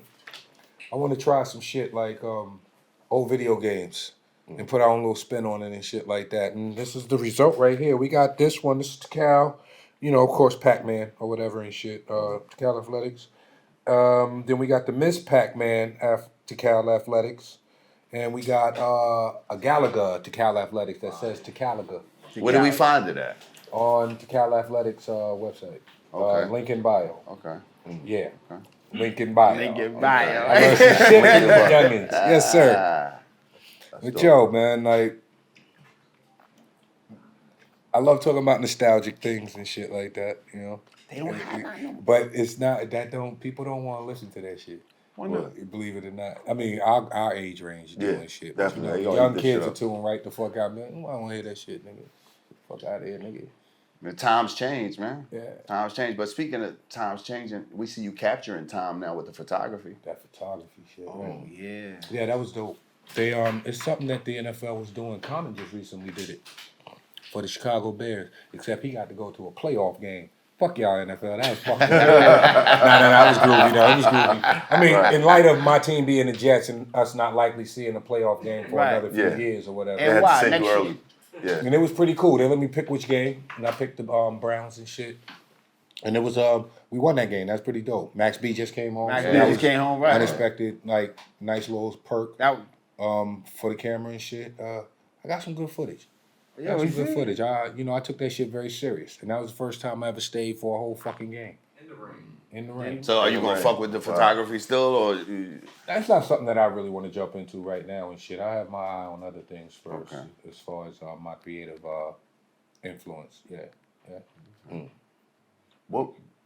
I thought you was researching a role or some shit like that. Shit, if Like so, some I left wouldn't. out here, like. Shit, if so, I wish I can get paid for it. Word. Researching roles though, what does that even really look like? Let's I say mean, you gotta could read get up on people. Of course, you want to read a person's story if it's an actual person or something like that. Right. But let's say it's a fictional character. Let's say I want you to play the most vile, disgusting human being on the planet. What does that look like? I just go hang out on Hunts Point. Yeah. And that would be your that'd be inspiration. That would be researching your my role. research. Yeah. See? Right. And I just So go that's hang- what I mean by what does that look like? 'Cause Pennsylvania everybody's Avenue. What are these process- niggas doing? I'm out done. Everybody's process may not be the same, you know? He picked 2 whole strokes. Yeah, here? yeah. Hey, it's a lot of shit that goes on out there, man. You know. Word. Yo, we gonna take a 5-minute break. When I got this scar on my face right here, performing for Thank the you, niggas sir. and shit. You They got had the like scar? this. Yeah, I got this scar on my face. So on what side? It's on one of these sides. You see it? No. No. Somebody did something?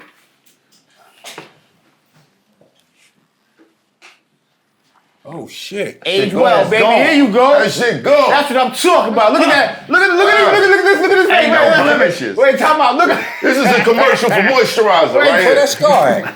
He said, "Where's He said, "Where's that?" Scar? He Where's said, that?" "Where's it at?" Like I lost. He it. the only nigga lost the scar. Let's go. This nigga's aging backwards. It's right here. Yeah, I feel it now. Yeah. Oh, I know see it. that. I see it. The little indent. He like, Oh, I got. It was He bigger like, it than ain't that before. disappeared.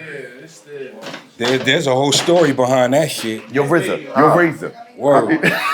Hold on. You said Insane Clown Posse. Insane Clown You was Posse. performing with them when you got the scar? It was the night of the Juggalos. I ain't never heard of this shit before. I don't know what a Juggalo is and shit, right? So apparently, this night of the Juggalos shit is like some festival that they throw for a bunch of kids, adults. I don't know who out there, whatever. Yeah. And it's just a time for them to be free and have fun and all that shit. At least that's what I thought. I like ICP, Insane Clown Posse, right? So, mind you, the day before me and Redman got there, Tila Tequila performs. And I heard it was madness. Like they was throwing, like I heard they was throwing shit at her. This is the kind of crowd this is. No, they was throwing poop at her. all Like kind of literal shit. was Like throwing- basic, yeah, assaulting her on stage and shit, right? And this is in hindsight, according to the press, Insane Clown Posse approached her prior to her performing, asking her, "Do you want to go out there? This is the kind of crowd it is, blah, blah, blah." And she made the decision to go out there anyway. And boom, got hit with some shit. Now you guys could Google it. I can't. I don't know the story all the way, like exactly how it happened. I just know what happened the next day. Me and Redman get there. We go on stage to perform. Now apparently they got this thing called family. They say family, fam, and this is if they like you. We performing up there. I don't hear them saying family. I don't hear them saying anything. I just know that we up here. We putting on a hell of a show, and the response. It's warm. It's not the best and shit, but you know, we just warming up. First 3 songs. And Redman in between the record, he's saying shit like, "Yeah, we're gonna do this, fuck that, we're gonna blah, blah, blah." And apparently, from what I'm hearing after the fact, after this shit happened, they took offense to that, thinking he said fuck family, which never came out of his mouth. Wow. And this is the reasoning that I heard was for what happened next. So I'm performing. About to go into my verse. You know how you get that bang? Yeah, to see the stars. Yeah, it's like a quick bang. It's like a fucking reset. It's like a fucking, I don't know what the fuck it is. It's like the That clock flash. stopped and reset real fast. What was it? I'm about to tell you. So I'm like, oh shit, I just got hit with something. And I knew it was something hard because of the way it hit me, Oh, right? it made you stop. Yeah. And I said to myself, am I awake? Okay, I'm awake. I'm bleeding. I look, I see a can. A fucking full can spinning out on the stage. Fago, Beer? whatever the Fago. Fuego, the soda. Fago, yeah, the Fago shit. And this is what they do here. They have like a big Fago fight and all this shit with this soda. What the fuck? But this is a can, a full fucking can. That's assault, right? Yeah. But I ain't take it like that. I took it like I'm gonna kill somebody. Yeah, I know. Shit. Right. Shit hit me in my face. I looked. Redman started losing. And yo, who the fuck did that? I was like, no. Math. Start the music. And I finished my show. When it was done, You found the nigga. there was a bunch of Fago and shit all on the side of the stage. I just started throwing that shit in the crowd. Trying I was about to say. Trying to destroy I would this have shit. put a case of Before I left. Now, mind you, we invited here to fucking perform. Right. And I get assaulted Right. performing. What did Insane Clown Posse do for Tila Tequila that he did not do for Red and Meth? Right. Who have never been to one of these shits. I don't know what these niggas do. I'm just going to perform. It's a gig. Yeah. And I got fucking hit in the face with a full That shit could have fucking blinded me, man. Yeah. That shit could have damaged me to the point where I could have had a concussion and convulsed on stage, all kind of crazy that's miles shit. per hour Here's shit. the shit that pissed me off the worst about it. It's dark, so you don't know where that shit came from.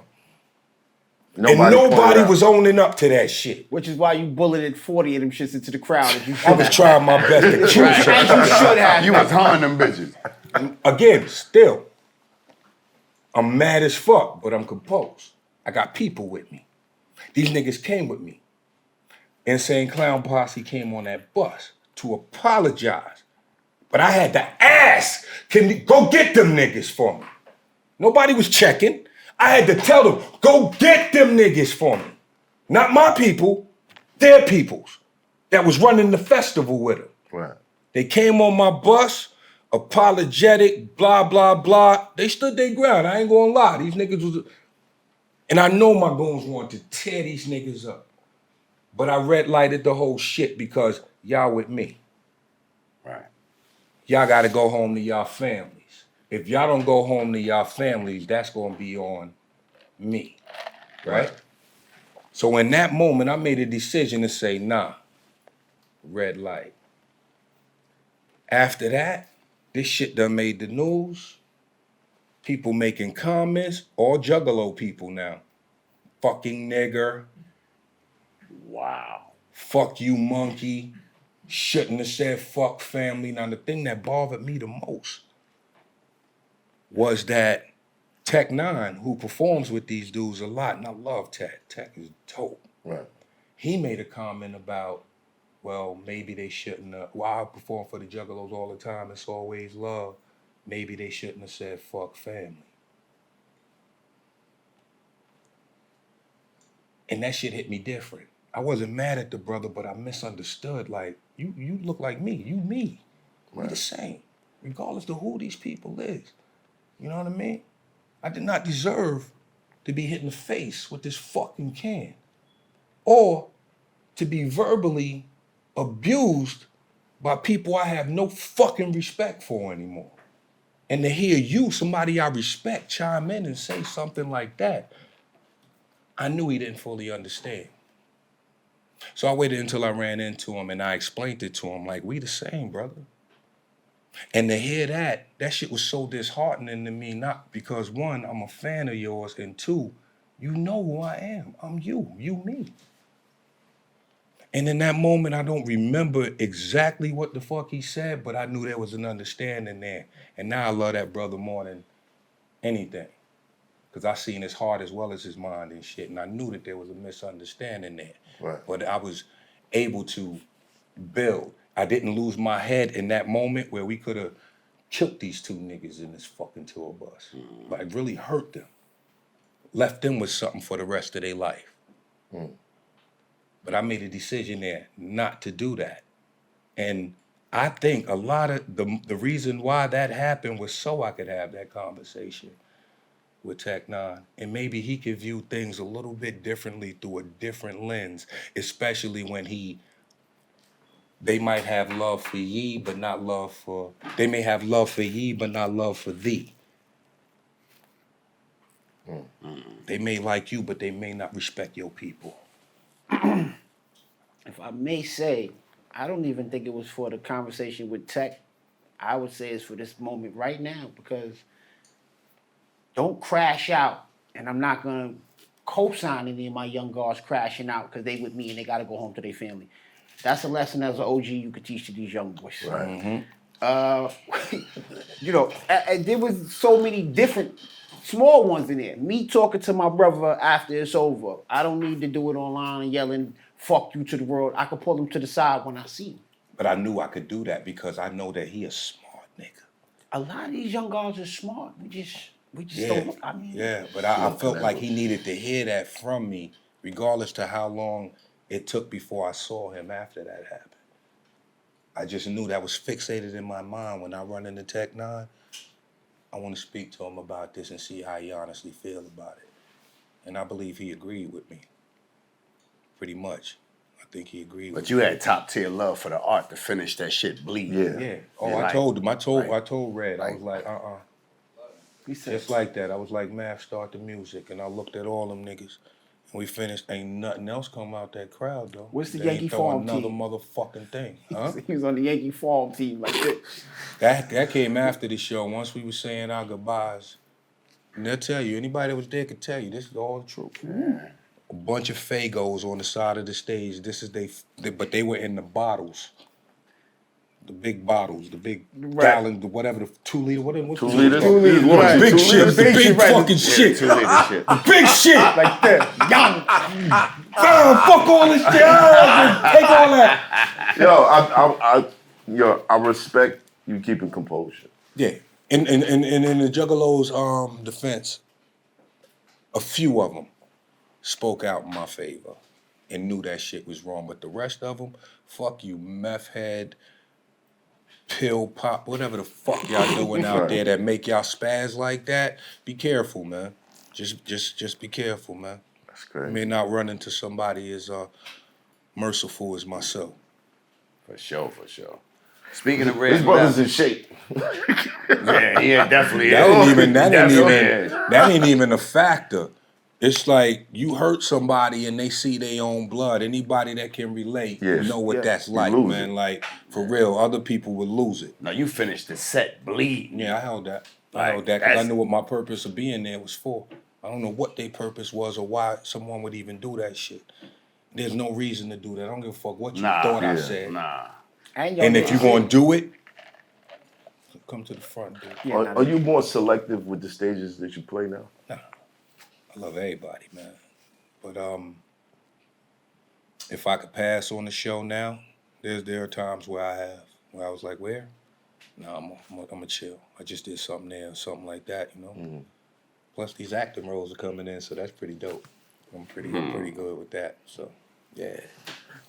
Hollywood man. Cha-ching. There was I think was it Summer Jam? Mm-hmm. You guys took issue with being on that. Well, you know what it was. I knew that was gonna happen. I done turned down Summer Jam plenty of times. You know, Pete and Ebro can attest to that. A lot How of did you people know do. it was going to happen? Though? Well, because it's happened before. And you know, you get to a point where you make a decision. Am I doing this for Mr. C? Or am I doing it for the... But it's still disheartening to go up there, you know, and you don't think it's going to be anything when you go up there. You don't think of what the crowd going to react to. You just know what your set is. You concentrate on what the song's going to be. I want to be here when I say this, here when I want to say that.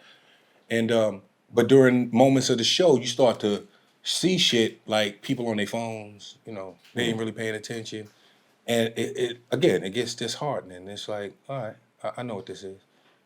And in that moment, I just felt like I needed to say something, or I wanted to say something. I got that right. I can say something. The fuck, Right. Fuck y'all feelings and shit. Here You we know what I mean? go. I was in my feelings at the time. Fuck it. You know. I'm like, you know what? I had a moment, and I think that this may be my last Summer Jam. Yeah. Even though it had already been my last Summer Jam, but I'm saying in that moment, the way that whole thing transpired, it was like, yeah, y'all got that, and you can't hold it against where the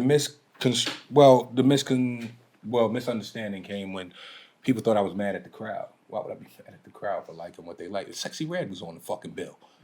Right. You know what I mean? That's like, no, I'm not gonna compare it to nothing because I don't want to. But Sexy Red was on the bill. Them kids ain't give a fuck if Red and Meth was there. That's keeping it a buck. Nah, and I can respect that. It was what it was. And again, I knew I was there. It was a Mr. C tribute. Correct. Period. Right. And honestly, if you saw the flyer prior to all those people being added, it was just me and Redman.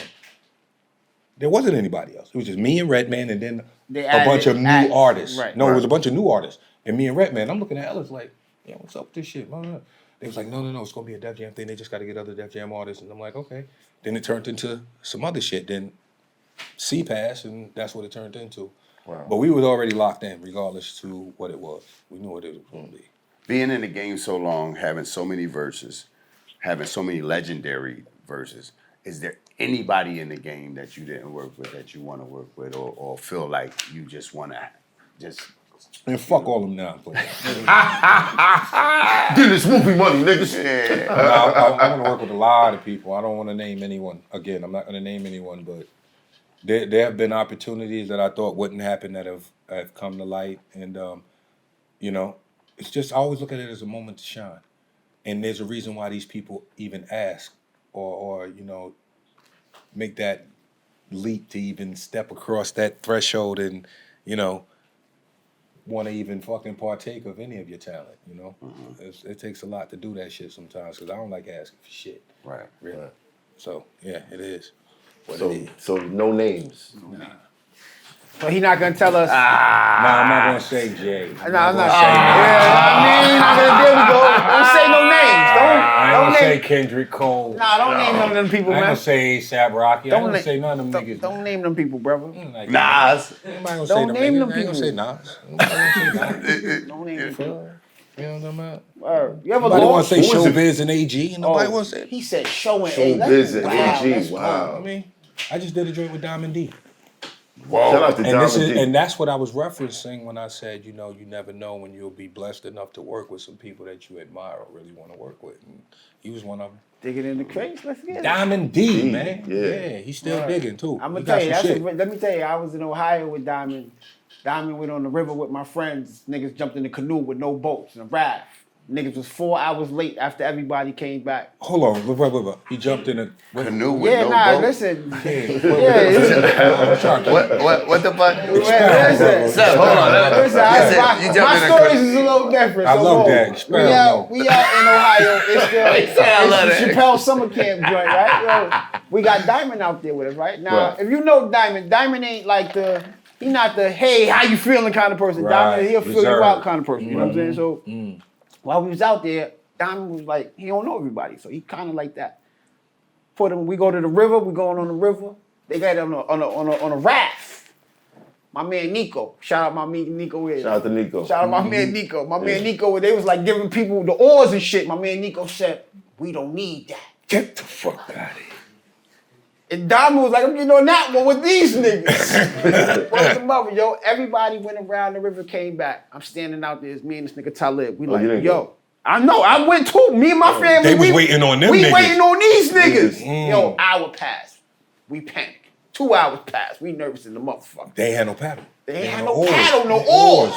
They was Yo, just. they was letting the river take them, my nigga. They was just. They Whoa. let the river take them. Word the mother, yo. They finally come around the bend. One, my man Nico is known, best hair in the biz. This nigga is pulling the oar. He's the oar. He's swimming. Diamond is screaming, mush! Yeah. My man quiet like this. Oh shit, yo, Diamond got off the boat. We was worried about how this nigga was gonna react. Yeah. This nigga looked us in our face, he said, best day ever. I love that. Like this. That's what's up. Y'all lucky. Y'all ain't even asked a nigga if he can swim. No oars. Listen, Nothing. no oars. No nothing, oars, yo. nigga. Dangerous. I said, yo, That's crazy. I couldn't believe it. Nigga Diamond said, that's the boat I'm getting in right there. We was like, you sure? That's it. Hey. You had a plan that You had day. a plan I that got day. on one of them shits you do with the pedals. With the Never again, nigga. Tie it out on the way back. Like, fuck that. We gonna float till we get there. You just on the waves. Float. Like, This shit take it all out of That you, shit, boy. yeah. Fuck that. Nigga said You no. went parasailing? I went parasailing and shit, right? You know, it's a hustle for these niggas out here and shit. So you don't notice certain shit until you in that air. What's the certain shit? Okay, well, the knot that they had tied into the chute, the shit looked loose as a motherfucker. And anybody ever did parasailing, you could hear it. You could hear it grabbing and grabbing. The whole time I'm thinking, if this shit come loose, we dead. We fucking dead. You just in the wind. Prolong. God damn. Prolong. Yeah, I've had fun. What's the wildest shit you think you ever did? First of all, you went. X. Hold on, wait a minute. You Getting were, in the front seat of the car with X, that's the wildest shit. Whoa. Period. But go ahead. DMX. Yeah. Wildest shit. I want that story. I want that story. You and Red used to stage dive. Mm-hmm. That always went well? Nah. I remember one time, I'm not gonna lie, I went to go stage dive, missed everything. Face hit the carpet. It was a carpet. It was like one of those auditorium shit. Face hit the carpet, neck bent, all that shit, nigga. Ain't nobody helped, nigga. Nobody helped. So hold on, I had to did pick niggas move myself out the up. way? They was like, oh. Yeah, they moved out the way. Right, they did. But one night, and I don't know if anybody else witnessed. No, you know what? I'm gonna tell this one. One night in Wu-Tang The Witness, I threw a water bottle in the crowd. I knew that motherfucker was coming back. I knew it. Cause niggas was hating all night and shit, but we had it rocking in this bit. I threw that water bottle. I knew it was coming back. I'm waiting for it to come back, but I'm in mid-spin move. Right. Spinning, like, I'm doing that little spin shit on it. Nigga, I came back around, saw that bottle. Nigga, oh shit, I saw the bottle coming mid-spin. Caught the shit behind my back. Ooh. Crowd went banana, show over after that, nigga. Michael Jackson of the world. Michael Jackson. Michael Jackson of the world, nigga. Tell me. Matter of fact, Dre was there. Cool and Dre? Yeah. Dre saw it. Wow. Yeah. Wow. Fact. Crazy. Or it could be Fat Joe. Nah, it's not Fat Joe. That's real. It's real shit. Wow. Shout out to Joe Crack. What happened with the Fat Joe shit? No, he was saying Joe Cap. Even like he Cap. Oh. He could be Fat Joe. Yeah, Shout out to Joe, man. Joe and Jada. man. You know that's entertainment, right? Joe just be fucking with y'all and shit. Yeah. That was Crack. fun. What happened with X? Okay, so it said what's the wildest, what did he say? What's the most dangerous thing They you were ever did? dangerous. Most dangerous thing I ever did. Get in the front seat with DMX, driving. Anybody been in the car with X, they can attest to it. They would be cracking up right now. The boy, X drove like main character driving. You know what I'm talking about? Main character. GTA. man. Nigga, it was a Steven Seagal flick. Every Blowing the time that nigga lights. was in the behind that wheel. But one night I forgot he had just shot What These Bitches Want From a Nigga. Met them over there and shit. What you doing, Mr. Math? What you doing? Going over there. I'm going to Mary J shit, Universal. Right. Get in the car with X. This motherfucker, he doing U-turns in the middle of the street. What kind of car was y'all in? I forgot, but it was a nice car. X kept a nice motherfucking whip, nigga. But I cannot remember. It was something black, though. It was something black. There was something that. This nigga doing fucking U-turns in the middle of the street first off. He peeling out, he running reds, all that shit, right? So I go to put my seatbelt on. You did it on the low? Foot on the dash. Foot on the dash. You know the foot on the dash, nigga. I'm looking at X like this. I'm looking at X like this. X look over at me. He looked down at the seatbelt and shit. Just turn his head like this. I was like, 2 feet. 2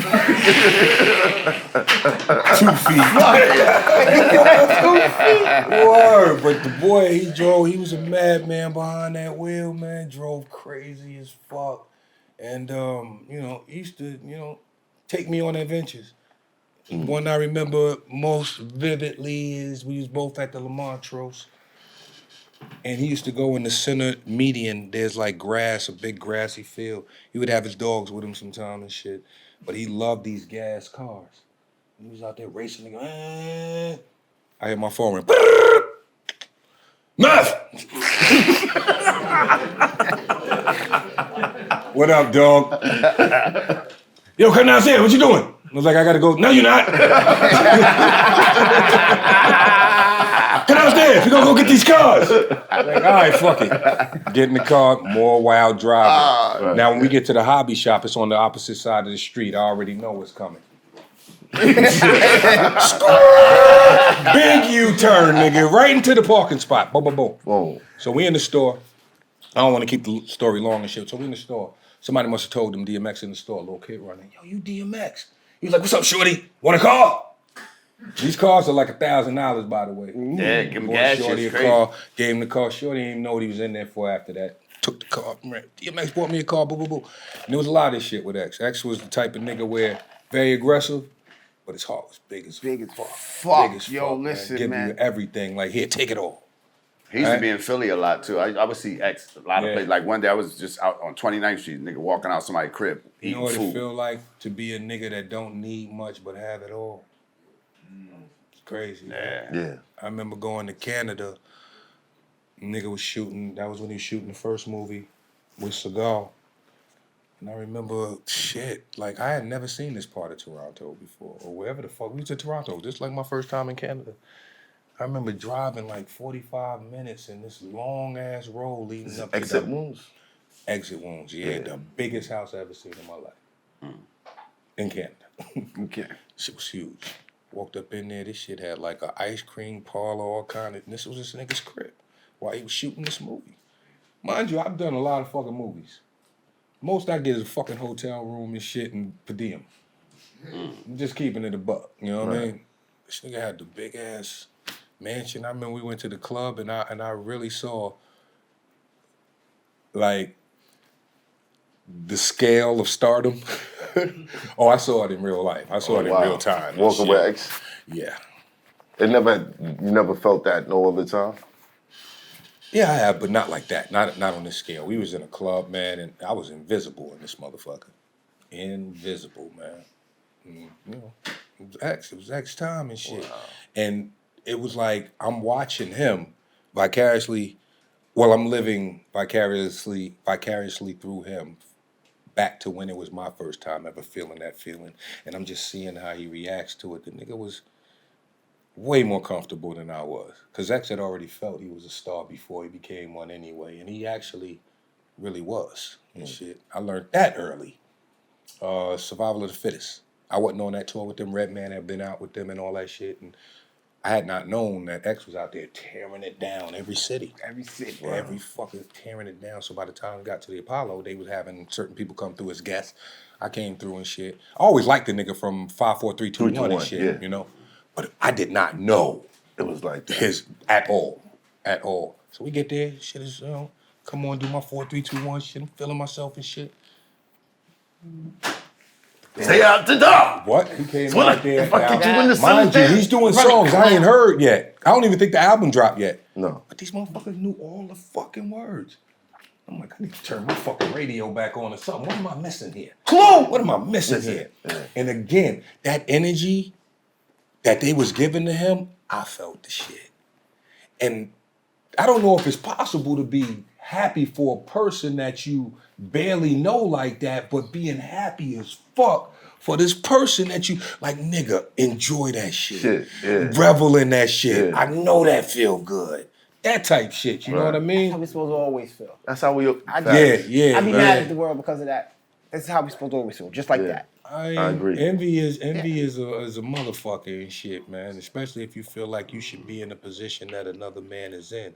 But when you've held that position, it's all right to enjoy somebody else feeling what that feels. It's like the first time bringing your child to an amusement park that you went to as a kid, or their first baseball game. Shit, you barely watching the game. You watching your seed enjoy the game. and Enjoy see it, if right. they can enjoy Yeah. it the same way you did, vicariously through them. You know. Yeah, X was different. I seen Very that nigga much come on so. stage and go, "Arr," and the fucking They all crowd. go, always. fucking- I'm like, but that yo. was his regular lingo. Yeah, I didn't, you know, you see the shit, you like, what You the like fuck? nigga talking to you regular live with a bark. Yeah, Like, nigga, yeah. Trust me. you know what I mean? Love that nigga. Everybody that knew that nigga that he fucked with, loved him. Period. And that says a lot about his character, man. Rest in paradise, Rest in brother. paradise. paradise. Man, we lost Rest a in lot of paradise. good ones, man. Rest in paradise. Facts. Speaking of that, one of my favorite remixes that you was on was I got a chance to go to his funeral too. Brother Michael D'Angelo Archer. You know what I'm saying? May he rest in peace, D'Angelo, man.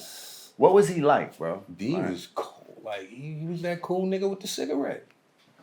Like I ain't never seen nobody smoke a cigarette that cool except for like them black and white white Movies, boys Casablanca and and shit. shit. You know what I mean? He Like they said cool as Sammy fuck with them cigarette. Even the chicks was cool as fuck with him. Like, darling. You know what I'm talking about? That shit was so fucking cool, right? But D was like, yo, man, old soul. He was the type of brother that, you know, you felt very comfortable in his space. And to even be asked to collaborate with him was an honor because you knew he was a true artist. Everyone can't say that, you know? True artist. And I don't think that brilliance can ever be replicated, duplicated, or we ain't gonna see another one like that, if ever, for a very long fucking time. Yeah. You feel like the music industry is heading in a good or bad direction? It's always going to be in a good direction. Well, let's just keep it a buck. It's the way the industry runs that makes people wonder if it's a demon culture and all of this shit. Some of them songs you love came from real people, really creative people that are fucking good at what they do. Now, the other parts come from other talented, really creative people that know what the fuck they're doing. And they're the ones that's saying, here, play this record. No, this is the way we're going to get people to look at it, marketing-wise. Financially, this is going to work. No, wear this hat, wear this color, as opposed to that. But then the power shift happens so quick that the artist really thinks that they're in power. But how many retired, or not even retired, but old entertainers or artists that left with the bag? Not many of It's not them. many of them. But you still got your Jimmy Iovine's, you still got your Clive Davises, Lyor Cohen's, all of these people still got to the bag. And they didn't write a song. Not one. They didn't make a beat, right? They just saw your vision and said, let me help you along the way to reaching a goal. Not your goal, a goal. And once that goal was met, the ball's in your hand. However you want to handle it, you handle it. So at that point in time, your career choices and everything is on you. You just don't have the machine anymore. This is where the game changed and these kids got smarter than us. They had vehicles in order to get their music out there without the middleman, without the creative guy that just sits behind his chair and says, no, it needs to be done like this. No, it don't. SoundCloud said I could do it this way. Yeah, I mean they And they did it. They just smacked Salt and Pepper down. And you can knock the quality of the music. You can even knock the content of the music. But you ain't never gonna knock that motherfucking hustle. Because if we knew it worked that easy, all of us would have did it a long fucking time ago. Now here's the jewel. You got motherfuckers that fought to get 10 cents of their own fucking creative shit. 10 cents. Right? Off every sale. How the fuck did we get back to minus, not even a whole fucking penny, but a portion Portion of a of a fucking penny? And the rest going to somebody that doesn't make music at all. Just has a platform. Uber don't own cars. Spotify don't make records.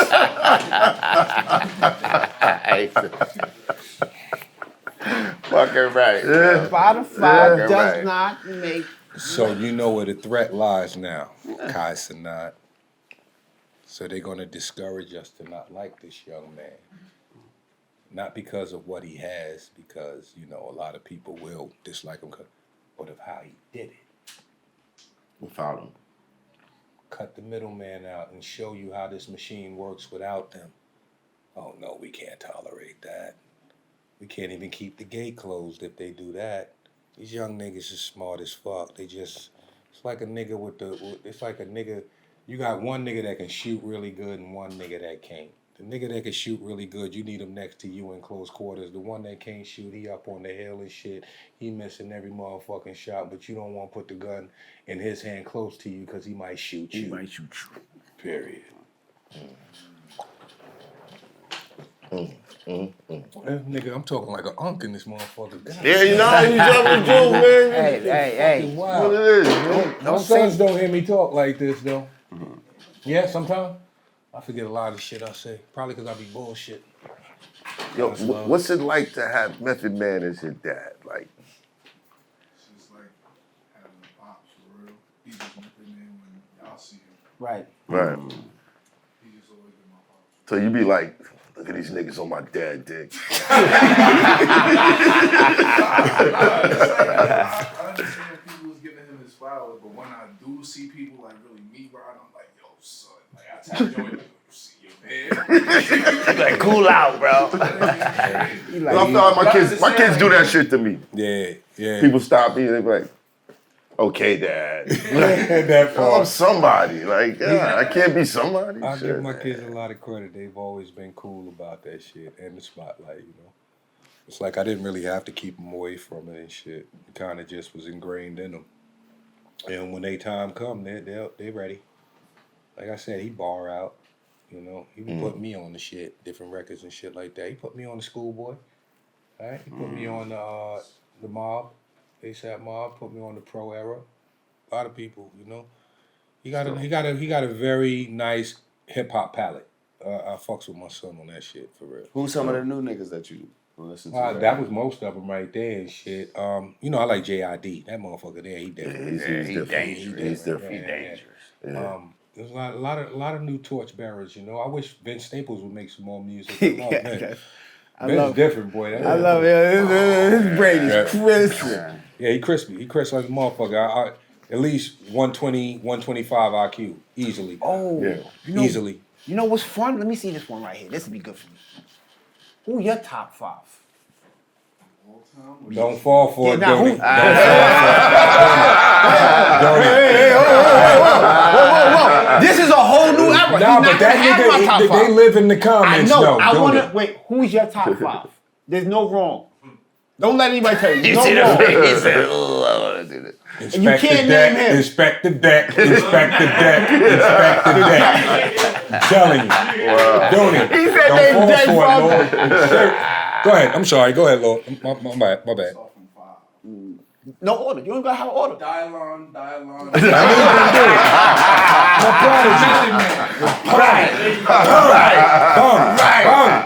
Right. There you go. There you go. There you go. You know what I mean? Oh yeah, I love Mickey. Mickey dope. Mickey Diamonds. Nicky Diamonds? Yeah, but yo, I mean, if I could have a collab album, and this is just off the cuff and shit, man, you gotta put Push and who? You already know what I'm saying. Come Correct. on, man. Stove God. Oh yeah, for sure. For sure. Nigga, just listen to one track is like a hit. Yeah. I'm serious. Yeah, Stove like, God, he got a vibe. He's way, He got a you know what I real mean? vibe. He got a whip. And you know, he remind me of a Long Island nigga.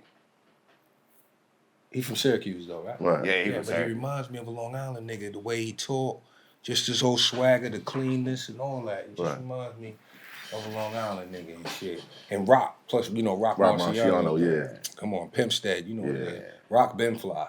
And the nigga's still on his pen job, And it's like a correlation somewhere there, and just the fact that it's the outskirts of New York. Still New York. Still New York. Because, you got brothers like, again, Spesh.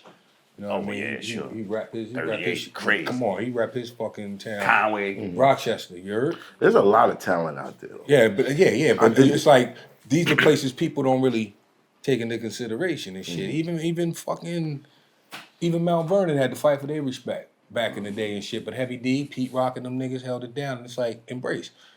Yonkers, same shit. You know what I mean? It's like Yonkers ain't the Bronx, and the Bronx ain't Yonkers, but they in such close proximity. The Bronx is always going to be who people are more familiar with. Right. But we know niggas in the know. Albany, Poughkeepsie, crazy. Yeah. Great, right. Right. People think that upstate mean nice houses in the woods. Well, it do sometimes. to- and shit, not in but- Schenectady. But Not you in know, A lot of mixed a couples. lot of mixed couples, Lot- and shit, right. a lot of poverty too. Right. It's Lost a lot of dudes in my neighborhood to, Yeah, you know. yeah. That in Baltimore. Baltimore was treacherous for that shit. Yeah. Like I lost a lot of niggas out there too. But yeah, man, you know, when it comes to talent, you can't never just put that shit in a box and hold it as your own. Yes, New York was the staple and the inventor of hip hop. This is where it was born at. And I do think that we deserve some level of respect for that, you know. But we don't own it. You don't own it. We don't own it at all. Yeah, it's travel. And it should be able to travel overseas and still be good. It should be able to, you know, come home, still be good. Go down south, still be good. Midwest, all that shit, and still be good, man. But is there a standard It's in always your gonna mind? yeah, it's always gonna be with me, because I come from a certain. I listen differently, you know. Right. And people have the right to do that. Some people just like to turn up. They don't really listen to words and shit. Right. I used to like 10 City. But I don't remember a word of the fucking music. But you let it come from, follow me. Won't you follow me? Right. You know what I'm saying? Right. All that shit. But, you know, everybody just listens different. For me, it's always going to be words, you know, over slurs and dirt and all that shit, you know. But for some people, it could be a vibe. It could just be a beat. And I've had that with different genres of music, rock and roll being one of them, you know. Definitely rockers. Yeah, rockers is different than reggae. So you believe it, and different than dancehall. Yes, sir. Right. You know, and it's the beauty of it is that we've been exposed to all of it and can make that choice, you know. And honestly, I think all that shit come from the drums. So Yeah. Yeah. But what I can say, being a fan, first, you were, to me, one of the first people who played around with melody. oh yeah. You know what I'm saying? Like it wasn't nobody Pockets. going, yeah, in that pocket. The Certain melody. memorable, like you Your could RZA, your RZA. you could If he take was two a parts of a great- verse. You know what I mean? Like you You could shit take that you was two doing. parts of a Method Man verse and make it the hook. Yeah, you gotta Frankenstein that shit sometimes, and I was Frankenstein in verses too, like not in the sense where I was taking pieces and bits, but inspiration from here and there. Like you don't know where it comes from sometimes, and it just hits you. It's like, oh shit, wow, I think that will resonate with a lot of people. I ask my son all the time, like, do people still say this? And do people still say, I'm like, nah, you good, they'll understand that. You know, even though they don't use it no more, people will understand where you're coming from. I'm like, all right. Because we get to that age now where it's like, damn, So, you know, use this word. some of that shit is dated. Like 40, 50 years and shit. I made a reference to something and these motherfuckers ain't know what the fuck I was talking about. We was in the gym. What was it? I can't fucking remember. Huh? Yeah, where's... You don't know where's Thumpkin. Like I made a reference in a rhyme and shit where it was like,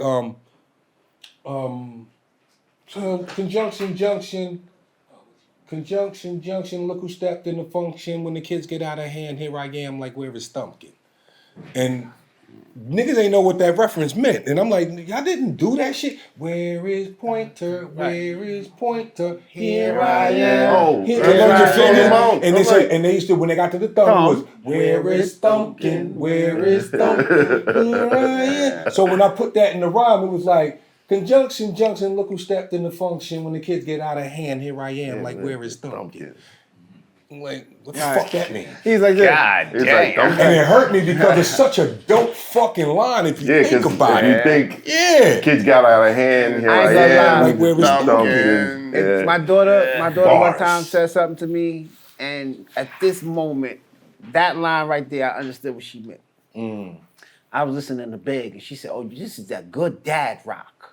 Dad rock. Right Wow, now, that's the thing had now. you Won't they said say that it? Thumpkin Yeah. bar, That's the thing now. Dad rock. dad rock. Yeah. Had But you, they ain't, nobody got, their daddy ain't got these. you though. got the, He got Fact. the. They daddy ain't got these. Yeah. Yeah. What is that? Clean. Snake skin? Boy, this is. What is that? Snake skin? This right here is real ox butt. Real ox butt right there. Dipped in monkey tail. You heard? That's fire. She That's fire. fire. He got the Them your leather shit? jump. And the AV, you heard? The AV. he said the And they say stick. that- The they AV, say- the AV dipped in Lapita. That's that beautiful brown, you heard me? They took Mongolian tree leaves and made the stitches.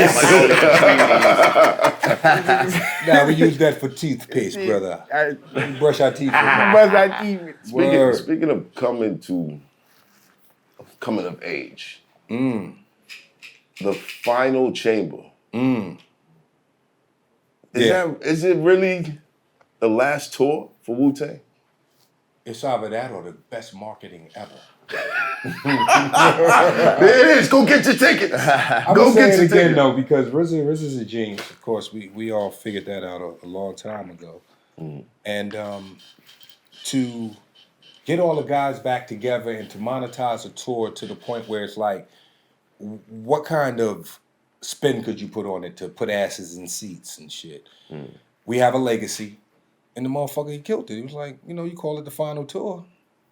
That'll put asses in seats. And this is just my opinion, I don't know if that's exactly how he thought about it, but you had, when you look into the crowd, you had people our age, gray-haired white people, gray-haired old people, beards, but they were there with their kids. And not just kids, these were like adult children, you know what I mean? And they were vibing and knew the words to the record. So it was like, this was an experience where we didn't have this intention, but we bridged the gap between young and old and found a common denominator, and it was us. And that shit was so fucking beautiful that RZA put that spin on it because, again, you took it from just being a show and made it an experience. And not only that, you validated a lot of parents on, why do you play that fucking old ass music, Pops? This is why. Check these dudes out. Right. Y'all make timeless fucking music though, bro. You gotta think Ice Cream, bro. That's a record that you would forever be able to play, bro. My brothers, I think everyone did exactly what they were supposed to do. Or you know what? I'll take that statement back. The people that got in the position to do what they were supposed to do, they did it well. Blessings to the brothers that weren't as fortunate enough to come in that first wave, because honestly, and I'm gonna keep it a buck, it got swallowed up behind a bunch of others. And not saying those others did not deserve to get their moment to shine, because you never know who's gonna be the next big one. Right. But yeah, some brothers deserved slots that came a lot earlier and they didn't get it. Salute to them for being big enough men to say, I'll wait, until their turn actually came. But honestly, none of us eat without the whole team. And we eat better with the whole team. I can tell you, me and Redman's tour buses be a whole hell of a lot different than the Wu-Tang tour buses. And the Wu-Tang hotels. Different. You would think it's just me and Doc. We would get, yeah, we ain't too, what do you call that? We not bougie niggas, but I like the bougie shit every now and then. Wu-Tang stay bougie. Best hotels and shit. The fucking tour buses be like, woo, and I'll be like, damn, if our tour bus is dope, I wonder what RZA's shit look like. You heard me right, RZA. RZA's still out there snapping out. RZA's the type of brother that'll pay for his own space. That's why you gotta respect that. Yeah. Don't take nothing out of nobody else's pocket. Like, I want to have my little shit over here, and it be the best shit too. Them white people take good care of RZA, boy. Oh, that restaurant. You went to the restaurant on the West Coast? I don't know. And if it is, like I said, them white people take good care of it. Shit's good. Why do you think there isn't still like a next generation Wu-Tang that, or just a Wu-Tang label? No, let me shit. That'll do it. That'll do it. I mean, the same question can be asked of pro athletes whose sons follow in their footsteps. Sometimes they won't. Sometimes their father played football and they wind up playing basketball, and vice versa. But it's not going to spark in all of your children, but the ones that it does spark in, you want to support them enough to let them know that even if you ain't good at it, I'm gonna tell you that you're good at it. Nah, I'm playing. To give them that. I don't do that shit. No, you can't do that shit. Fuck no, you inhibit the shit out your baby. You give them the support to let them know that you come from a great lineage, and it's possible for you to do this and be great at it. Right. Yeah. How many kids is out there right now? No, we're not doing that, brother. Nah, I know. Wu-Tang kids? Wu-Tang kids, No, right? we're not doing that, brother. Numbers too strong? Yeah. That's like asking the Jacksons. Oh shit, I got you. Right. You know what I mean? And two of them God niggas got damn. babies by the same woman. I got no. Listen, That kind of shit. No, not that ain't no Wu-Tang shit though. Let's not get viral. No, none of that shit going on Wu-Tang. But you know, I like to. If it's about the music, it's No, about I the mean, music. right now, you know? how many out of the children are artists? I know there's a collective right now. I know Oh, you there's mean an that do album, right? music? Yeah, Yeah. that I do don't music. know. You can't ask me. I don't know. Wow. I don't know. It's a gang of them now. And they all suck. No, I'm fucking with you. I'm fucking with you. It's a gang of them, but right now the forerunner, because he comes out on tour with us, it's YDB. Shout out Bar Son. Yeah. Mama Cherry, shout out to Mama Cherry. Mama Cherry still going strong too. You want to know about somebody's strong music foundation? Dirty. Serious music foundation. Now I don't know his full origin story, but knowing his mom's sang. Very good singer. Miss Cherry. And they kept music in the house from what I heard. So Dirty grew up around a lot of shit. And his brother actually, fun fact, played the guitar on The Riddler. The guitar. The guitar. The guitar. The guitar. Yeah, you showing your age He did with that one. that was Dirty's brother. Wow. And they are totally different. God. Totally different. His brother's more of a music nerd, talks very astute. That's dope. Yeah. That's dope. Yeah. Damn, I don't even know. Can I get do we got time? For Whatever. yeah, we got some time. What is it, 11, 20? Yeah, we got time. Give me about another 20, 30 minutes. 30 minutes. I give you 30. But we can clear it up in 15. Clear up the 50. All right. You protested this back in the days. Yeah, The whole sex symbol shit and all that. yeah, Now you back in a relationship movie. yeah. How do you feel about it? I hate rom-coms. If I could think of one rom-com that stuck out to me that I really enjoyed was Something About Mary. And a lot of people don't even Yeah. know that was a rom-com because it was Yeah. fucking hilarious, right? Yeah. But with this project, one, I got to work with the great actress Kelly Rowland. She's doing her numbers. Love her, man. Like her black does not crack at all. Shout out to Tim, her husband, Tim Witherspoon. We shot in Canada, in Toronto, and I was apprehensive about it being a rom-com. But you take this work as you get it, and I'd never done one before. Right. Always wanted to work with Devin Franklin, who's one of the producers. Amber Raspberry, very elite in the game, sister, been around for years. And, the shoot went very smooth. And we touched on, how it felt to connect after we touched on that earlier. So I ain't even got to go back to that. But Kelly hit it off top. Chemistry read. When we had our chemistry read, very comfortable. You was on the couch again? Nah, hell no. This was actually Zoom technology, right? Oh, okay, bet. So we did a Zoom call, and it was pretty cool and shit. And she's gorgeous, by the way. I'm just gonna say gorgeous, definitely. and looks even better in person. Definitely. Like, you ever seen them Hershey kisses? The perfect one, ain't got no Yeah, bumps or skin nothing in the tone. shit. Just Perfect perfect, kiss. That shit perfect on Hershey her. kiss. Yeah. Did her numbers through this whole freaking movie, and in moments where I felt a bit lacking, she would carry us both. And that's all you ask for from a scene partner and shit, Elevate both of us if you have to and shit, and we'll elevate this material. So, I mean, if you do enjoy rom-coms, check it out. Even if you don't enjoy rom-coms, check it out. Yeah. Push those numbers up because it's black shit. Period. Yeah. And I think I said enough nice things about Kelly. One more thing about Kelly, though, that I took with myself that I'm bringing into 2026. Positive affirmations. Wake up to it and try to go to bed to them.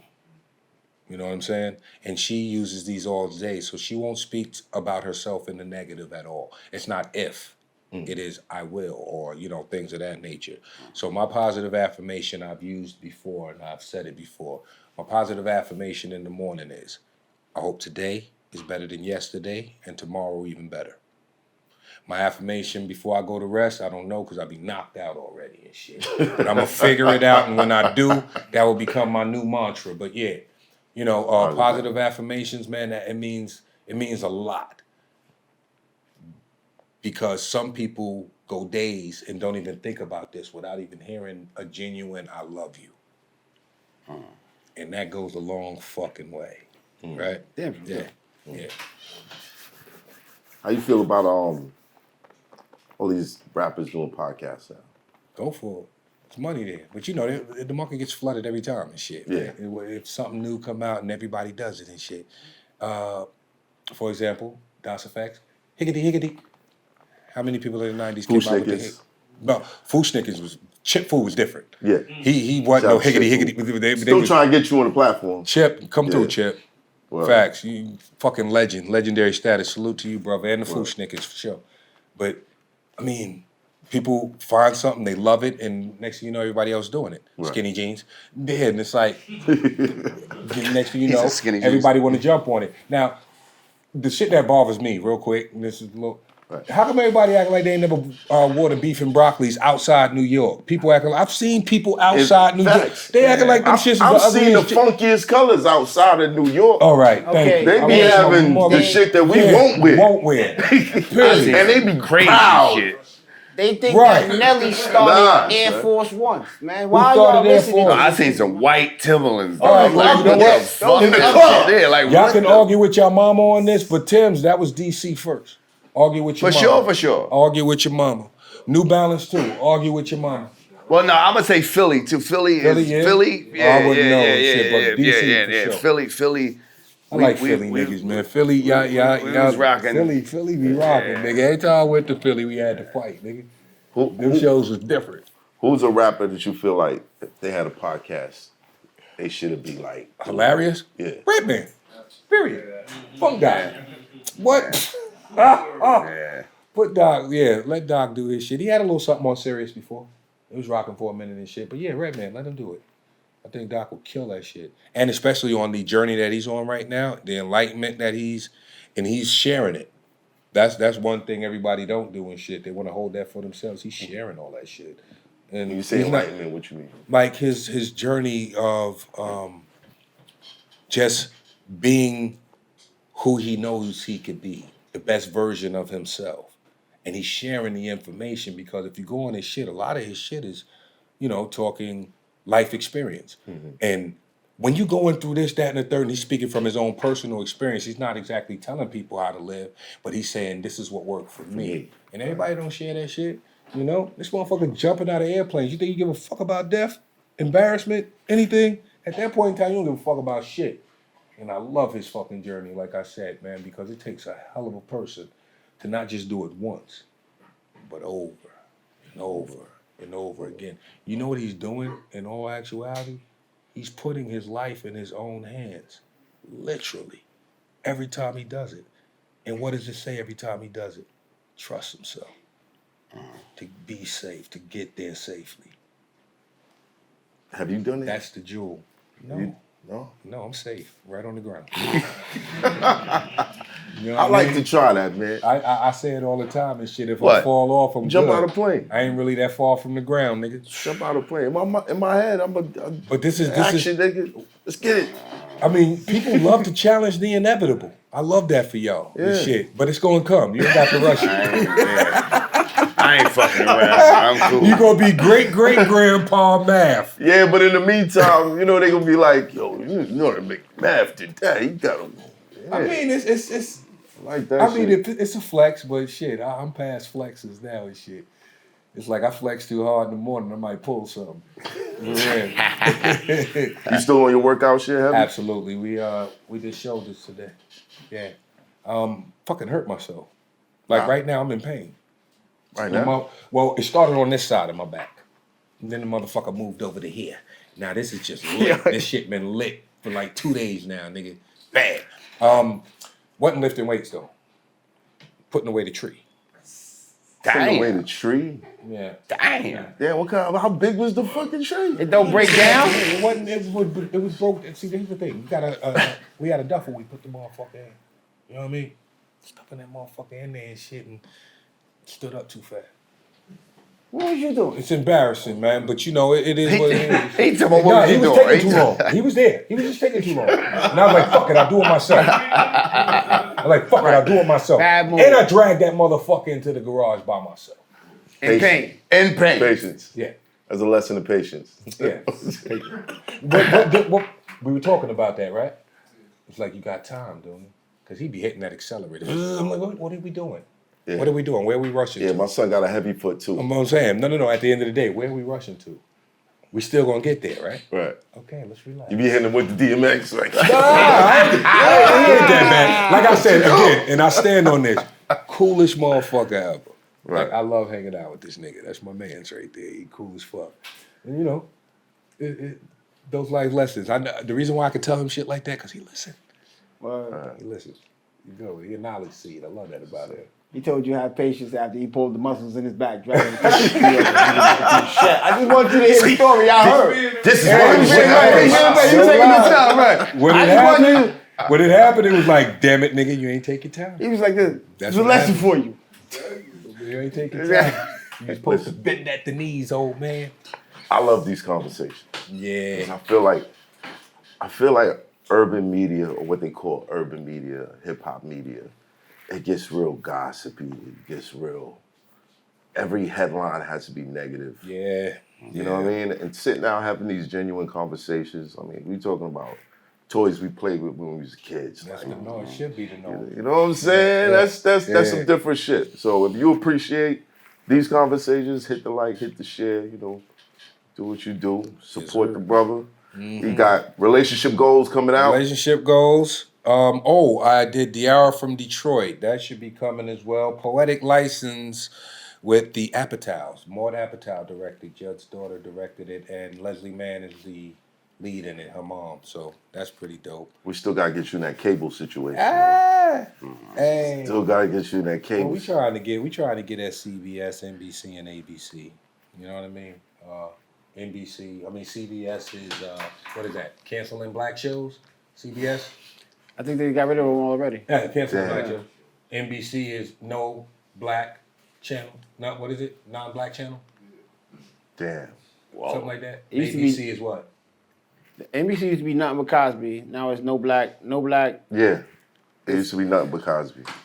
What, avoid remember blacks that and shit. colors? Boy, black. All blacks canceled. All blacks. All blacks canceled. ABC. No, I'm joking. Of course, I'm joking. But it does feel like that. It does feel like when you look out there there. came a time when all the cuts came and a lot of shows got cut. The majority of them, Equalizer, SWAT, a lot of black shows basically were cut and shit. And and the reason why we feel it more than the others do is because there aren't many of them as is. So we're gonna miss the ones when they're here because we don't get a lot of representation or right representation in that regard. So yeah, it's always good to see that.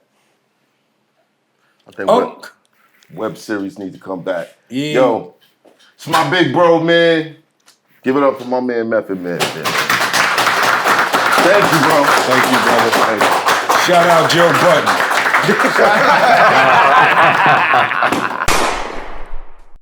It's Hoffa, trapper turn smack rapper. Only smack rapper that you know is smack rapper.